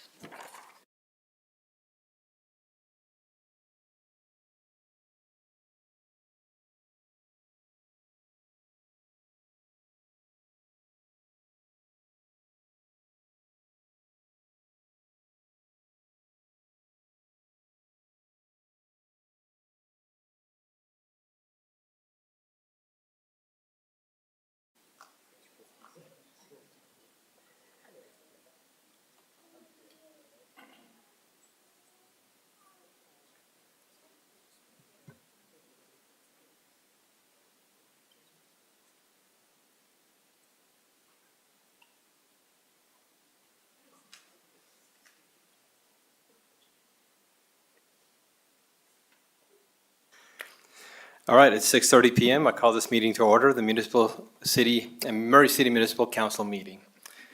Welcome everybody here. Happy New Year, first meeting of the year. Hope we have a wonderful 2025. We'd like to get started with the Pledge of Allegiance. And I've asked Chad Wilkinson, our new director for the CED, to lead us in the Pledge of Allegiance. Chad, would you come up here?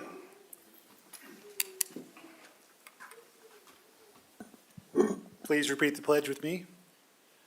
I pledge allegiance to the flag of the United States of America and to the republic for which it stands, one nation, under God, indivisible, with liberty and justice for all. Thank you, Chad, for that. All right, we are looking to approve the minutes from our council meetings from November 19th, 2024 and December 3rd, 2024. Are there any changes that need to be made to those minutes? I did not see any. No. Okay, seeing that, Would you like a motion? I would entertain a motion now to approve the minutes. Together? Together. Can we take them together? Yeah, together. Okay, I'll make a motion to approve the minutes for council meeting November 19th, 2024 and December 3rd, 2024. Thank you. I second it. Thank you. We have a motion and a second to approve the minutes from November 19th, 2024, December 3rd, 2024. Ms. Cotter, Aye. Ms. Turner, Aye. Mr. Hawk, Aye. Mr. Pickett. Aye. The minutes have been approved and are now in the records. Thank you very much. Now comes the favorite part of the meeting where citizen comments. So we have now a moment for citizens to step up to the microphone, and they have a time limit of 3 minutes, and they're able to speak up on the issues they'd like to talk about. When you do so, please state your name and your residence, and then fill out the required form in the back corner over here. So the time is now for the citizens to speak.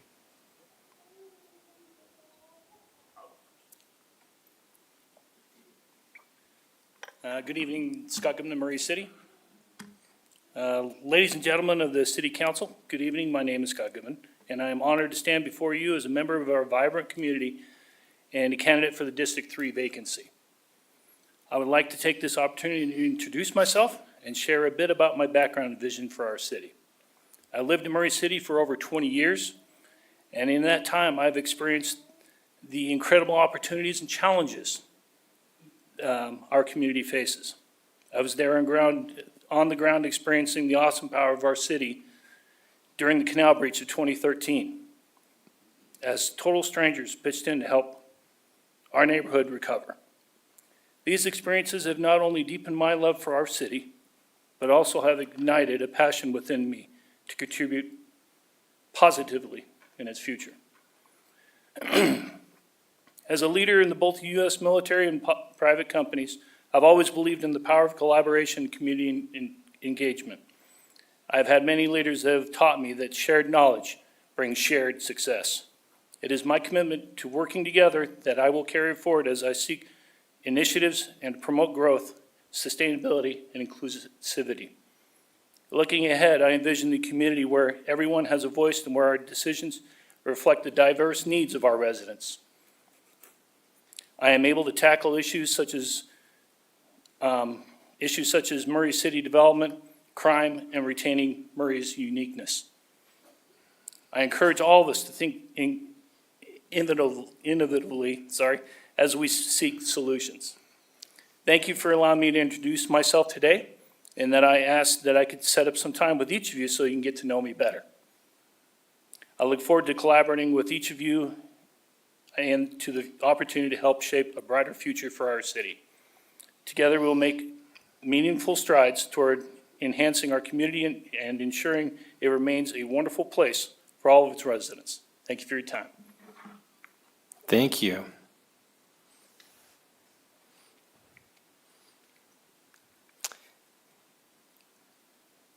Anybody else would like to make a citizen comment? Okay, seeing there are, oh, there's one more. Okay, wonderful. Yeah, sorry. Sorry, I was not prepared for this. You're being shy. I am very shy about this. I apologize. My name is Ben Derrick, and I'm also interested in the seat for District 3. I was raised here in Murray. I went to Longview Elementary, and my wife was born in Murray, and then we've lived around the valley, and I've lived here for the past 5 years. And I work in law enforcement. I'm currently a special agent with the Utah Attorney General's office. I was a Sandy City police officer for almost 15 years prior to this, and I helped develop a program for kids and families at risk. And I love working at a level with people, and I'm a people person. And I feel like you can make a big difference at this level. And so for me, I've had a lot of experience, and I feel that I would represent well with the city. I really care about Murray. I like how Murray has its how it's been consistent with staying a nice city for a long time. And I feel like I could be part of that, and I would really appreciate that opportunity. So I just thought I'd introduce myself, and I should have had a little more prepared, so I apologize. I just wanted to come and watch and see how everything was going. So that's my wife, Emily, who's there with me. Anyway, thank you. Appreciate your time. Thank you, appreciate those comments. Anybody else?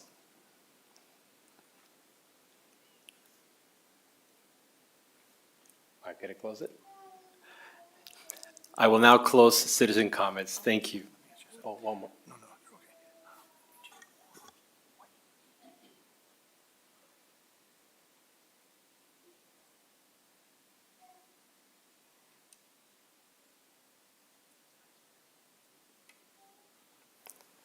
We now have the consent agenda, and Mayor Hales is going to be presenting the agenda items, and he will read through that list. Mayor, the time is yours. Thank you. All right, we have a whole list of individuals that have served Murray and that are going to continue to serve Murray with your confirmation. I'll read the names, and then after I read the names, I'll have them stand up and we'll have them So we appreciate those that are here. Our first one is Peter Kling. You here, Peter? Okay. Consider confirmation of it's weird to say the mayor's appointment, but the mayor's appointment of Peter Kling to the Planning Commission for a term from January 16, 2025 through January 21st, 2028. Is it okay if we do them together? Okay. Number two, consider confirmation of the mayor's appointment of Katie Rogers, and Katie is here, to the Planning Commission for a term of January 16, 2025 through December 31st, 2027. Number three, consider a term from consider a confirmation of the mayor's appointment of Kirsten Davis. Are you here, Kirsten? Yep, right there. Thank you for being here. Kirsten Davis to the MCCD Design Committee for a term beginning January 7th, 2025 through January 7th, 2027. Number four, consider a confirmation of the mayor's reappointment of Andy Hulka. Andy, are you here? Okay. To the MCC Design Committee for a term beginning January 7th, 2025 through January 7th, 2027. Number five, consider confirmation of the mayor's appointment of Ryan Moffett, and Ryan's here. Ryan teaches at Murray High School. Let's see. To the Arts Advisory Board for a term of January 2025 through January 2026. Number six, consider a confirmation of the mayor's reappointment of Jessica Benson. Jessica, are you here? To the Arts Advisory Board for a term from January 15, 2025 through January 15, 2027. Number seven, consider confirmation of the mayor's appointment of Kathy Van Dam. Kathy, right there. Thank you, Kathy, for being here. To the Senior Recreation Center Board for a term from December 2024 through January 2026. And number eight, consider confirmation of the mayor's reappointment of Darren Rasmussen. Darren, are you here? Darren, Darren's been on it, but to the Parks and Recreation Board for a term beginning January 2025 through January 2028. Those are our recommendations. Thank you, Mayor. Appreciate that. I will accept the motion to approve the consent agenda as read by the mayor. I motion to approve the consent agenda as presented by the mayor. I'll second. Ms. Cutter? Aye. Ms. Turner? Aye. Mr. Hawk? Aye. Mr. Pickett? Aye. Can I ask all of you that are here, if you'll just stand, those that have been appointed? Let's give them a big round thank you. Well, we don't tell them what they're getting into. We just ask them to serve. There's a lot of people here that know. But anyway, thank you so much. We appreciate a lot of them. There's a lot of commitment to this, and so we're grateful to have all our residents make this a great city. So we appreciate the residents. We also appreciate the council for their confirmation. Thank you. Thank you. Mayor, will you stay there? Yes. Because we have no public hearings, but we do have business items, and you have the first business item. Okay, hold on one second. Pardon me? And some of these appointments and reappointments, these people are very, very busy in their lives right now as a school teacher and a mom and running their own business. So thank you to everyone that have accepted these appointments and reappointments. It really means a lot to the mayor and to the council for doing this. Thank you. Good point. Thank you, Pam. Yeah, well said. Thank you. All right, we'll now move into the business item section of the meeting. And Mayor, the first item is consider resolution. Gosh, I have a lot, don't I? Yes, you do. Holy cow. This goes on and on and on. All right, here we go. First, we would like to move forward with the following appointments. Greg Ballon as the city's representative to Utah Associated Municipal Power System, UAMPS. Board with Matt Youngs as the alternate representative. See, Diane, they all have alternatives except you. Number two, Mayor Brett Hells as the representative to Central Valley Water Reclamation Facility Board with Ben Ford as the alternate representative. Number three, Doug Hill as the city's representative to Salt Lake Valley Emergency Communication Center, VEC. Board with Craig Burnett as the alternate representative, Russ Kakala as the city's representative to Transjordan Cities Board with Josh Hill as the alternate representative. Number 5, Doug Hill as the city's representative to Utah Telecommunications Open Infrastructure Agency, Utopia Board, and with Brenda Moore as alternate representative. Number 6, Brenda Moore as the city's representative to Utah Infrastructure Agency, UIA Board, with Doug Hill as the alternate representative. Number 7, Diane Turner as the city's representative to the Wasatch Front Waste and Recycling District, which we call Wolford. Number 8, Greg Ballon as the city's representative to the Intermountain Power Agency, so IPA Board, with Matt Youngs as the alternate representative. Number 9, Greg Ballon as the city's representative to the Intermountain Power Project Purchase, representative with Matt Youngs as the alternate representative. Number 10, Doug Hill as the city's representative to the Metro Fire Agency Board. Number 11, Mayor Brett Hales as the city's representative to the Jordan River Commission. That's not correct. With Kim Sorensen as alternate. Is that correct? Where's Doug? Yes. Ask Kim. Yeah, Kim, I had is to that ask. correct? Kim goes is- for me. Where are you, Kim? Brett? Are you okay Mayor? that I'm called the representative? You're my alternate? I apologize. I'll be honest with you. I forgot about that, so. I wish you'd start going more often, but thank you for, I'm kidding you. He goes all the time. Serious, he's great. Elvon Farrell as the city's representative to NeighborWorks Salt Lake Board. These appointments will take effect immediately, and most of them, I think, Diane, you might be the only change, and thank you for doing that. All right, You're thank, welcome, and you owe me. And she'll collect, so, No, Thank you, I'll Mayor. do it with pleasure. thank you. I will entertain a motion to approve the resolution approving the mayor's appointments of representatives to boards and interlocal entities and to a community development corporation. I make a motion for the resolution approving the mayor's appointments of representatives to boards of interlocal entities and to a community development corporation. I'll second it. Okay, we have a motion and a second. Brooke? Ms. Cotter? Aye. Ms. Turner? Aye. Mr. Hawk? Aye. Mr. Pickett? Aye. Thank you so much. They've all been approved, Mayor. You don't have to go to all those meetings. Thank you. The next part of the business items, our council chair, Pam Cotter, will be conducting. So, Pam? Thank you, and sit back and enjoy. This is going to take a while.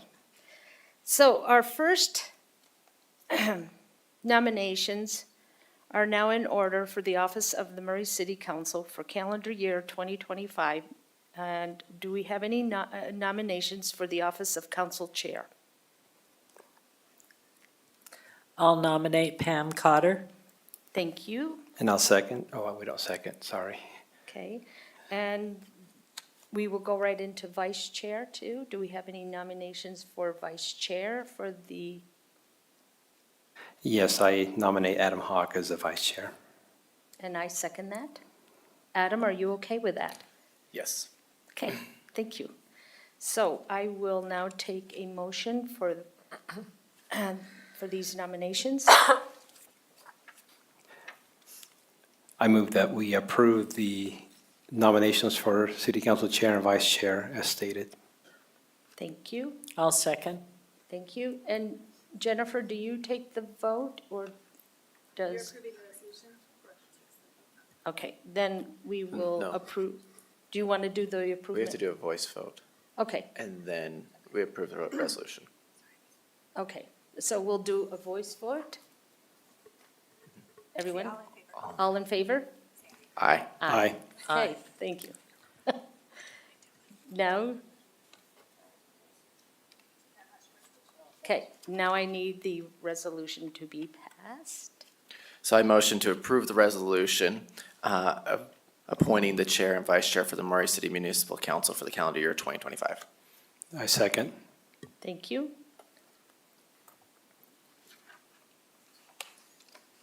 Brooke? You won't, okay. Ms. Turner?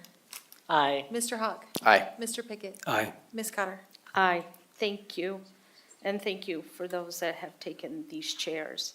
Okay, our next election of the Budget and Finance Committee Chair and Vice Chair, and consider a resolution appointing the Chair and Vice Chair of the Budget and Finance Committee of the Murray City Municipal Council for calendar year 2025. Do I have any nominations for finance, budget finance? I nominate Paul Pickett to be the Budget and Finance Committee Chair. I second that. Okay, and I will take, Does he accept?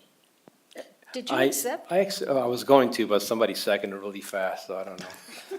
Yes, I accept that, thank you. Because you don't have a choice. And I'd like to nominate Councilmember Adam Hawk as the Vice Chair of Budget and Finance Committee. I accept. Thank you for accepting. Okay, we will take a voice vote. Everyone in favor, say aye. Aye. Aye, thank you. Okay, then we need the resolution to be read. No? I motion to approve the Right. resolution appointing the Chair and Vice Chair of the Budget and Finance Committee you. of the Murray City Municipal Council for the calendar year 2025. I second that. Thank you, and then we turn it to Brooke. Ms. Turner? Aye. Mr. Hawk? Aye. Mr. Pickett? Aye. Ms. Cotter? Aye. Thank you, everyone, for that. Okay, looks like we have one more left. Council appointments to a board and committee for calendar year 2025, and consider a resolution approving the city council's appointment of representatives to a board and a committee. I motion, is it a motion? Yeah, you want to tell us which one you're going to go with first?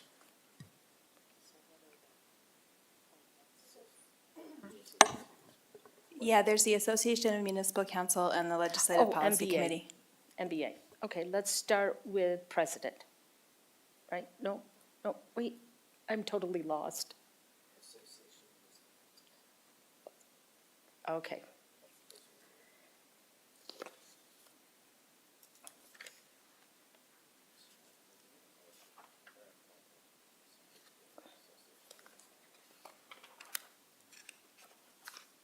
Okay, let me find that. How come I can't remember that one?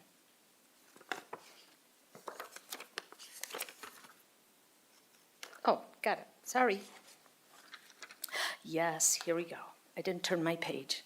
Okay, so first we'll take the council member to the Associated of Municipal Council. I will take nominations for that.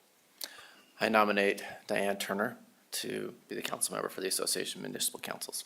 Thank I you. accept. Thank you. And then we don't have a vice, no, it's just these, it's the LPCs. Got it. Voice vote on that? Can we have a voice vote on that? Or do you want them together? Do you want them together? Sure. Okay, so council member to the Utah Leagues of Cities and Town Legislative Policy Committee. So I nominate Pam Cotter to serve on the Utah League of Cities and Towns Legislative Policy Committee. Thank you, I've enjoyed doing that, and yes, I will accept that. Voice vote on all? I need to make a motion. So I motion to accept the nominations for the Association of Municipal Councils and the Utah League of Cities and Towns Legislative Policy Committee. Thank you. I'll second. Thank you, thank you. Then a voice vote. Brooke. All in favor? Say aye. Aye. Aye, okay. Now we'll turn it to Brooke. No, we gotta make a motion on the Oh, resolution. make a motion, thank you. We'll get through So this. I'll make a motion to approve the resolution approving the city council's appointment of representatives to the board and to a board and committee. I'll second it. Thank you. Ms. Turner?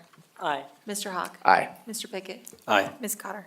Aye, thank you guys for helping me get through this. Maybe next year, we'll do better, maybe not. You have one more business item. Do what? I know. Okay. Me next? Okay. Yeah.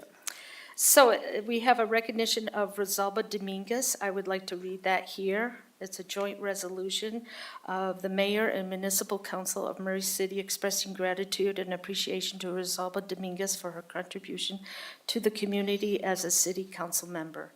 As it reads, a joint resolution of the mayor and municipal council of Murray City expressing appreciation to Rosalba Dominguez for her contribution to the community as a city council member.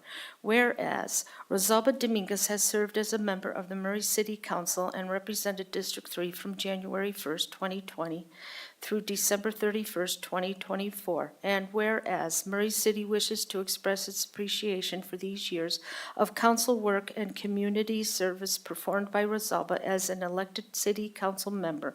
And whereas during Rosalba's term as a council member, she served in various key positions, including city council chair and vice chair, budget, finance committee chair and vice chair, redevelopment agency chair, vice chair, and municipal building authority vice president and trustee.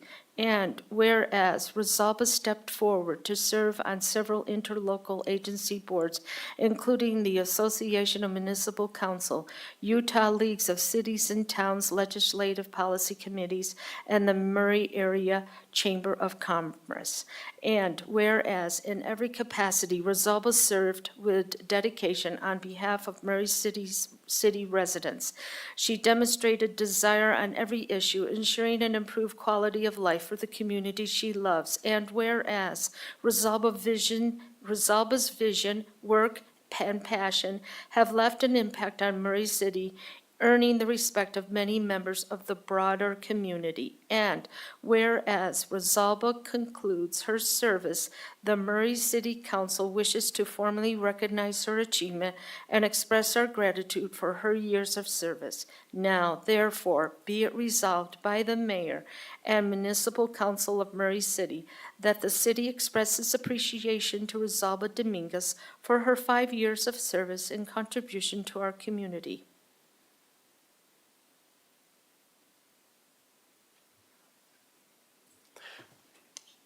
And we need a motion. Can I make a motion? Yep. Okay. I motion to approve a joint resolution of the mayor and municipal council of Murray City expressing gratitude and appreciation to Rosalba Dominguez for her contributions to the community as a city council member. And I'll second the motion. Well, you have a motion and a second. Ms. Turner? Aye. Mr. Hawk? Aye. Mr. Pickett? Aye. Ms. Cutter? Aye. Thank you, Rosalba. Okay, now I turn the time back over to Councilmember Paul Pickett. Thank you, Councilmember Carter. You had a lot of work to do today, and I appreciate the work that you've done. Mayor, we're excited to hear the mayor's report. You are so excited, I can see. Well, sad news, the holiday decorations are coming down, but anyway. Brenda and I had an agreement. I really didn't agree, but she forced me into it. But she said, now you're not leaving the tree up till January 30th like you did last year. And I said, yes, it cost a lot of money and I want that up. And I even went a week earlier, didn't I, Brenda? She's bringing this down, I want to say this week sometime. But next year we'll leave it up till February 5th. So anyway. That, and then also the police department now has, you can go online through the city and be able to file a report through, you don't have to call anymore, you can do it online. The new system that they have, so. We have our boards and commission, that'll involve some of you here. It's January 30th, so 3 weeks, I want to say, coming up, 3 weeks. It'll be at 6 p.m. And I think Kathy is just sending out those invitations, so they'll be coming out in the next few days. It'll be fun. We've got dinner and we have entertainment this time. I decided to go out a little bit, and I know my entertainment was so entertaining that it kept some of you from coming, so we're going to do another. But it's Jason Hewlett. He's a comedian, nationally known, and someone knew him, and we got him half off, and I said, now don't be doing half your jokes if you're giving us half off. We want the whole thing. So anyway, that'll be 3 weeks from this Thursday, and that's my report. Wonderful report, Mayor. Thank you very much. Thanks. All right, there are no other items of business. We stand adjourned. Fiend.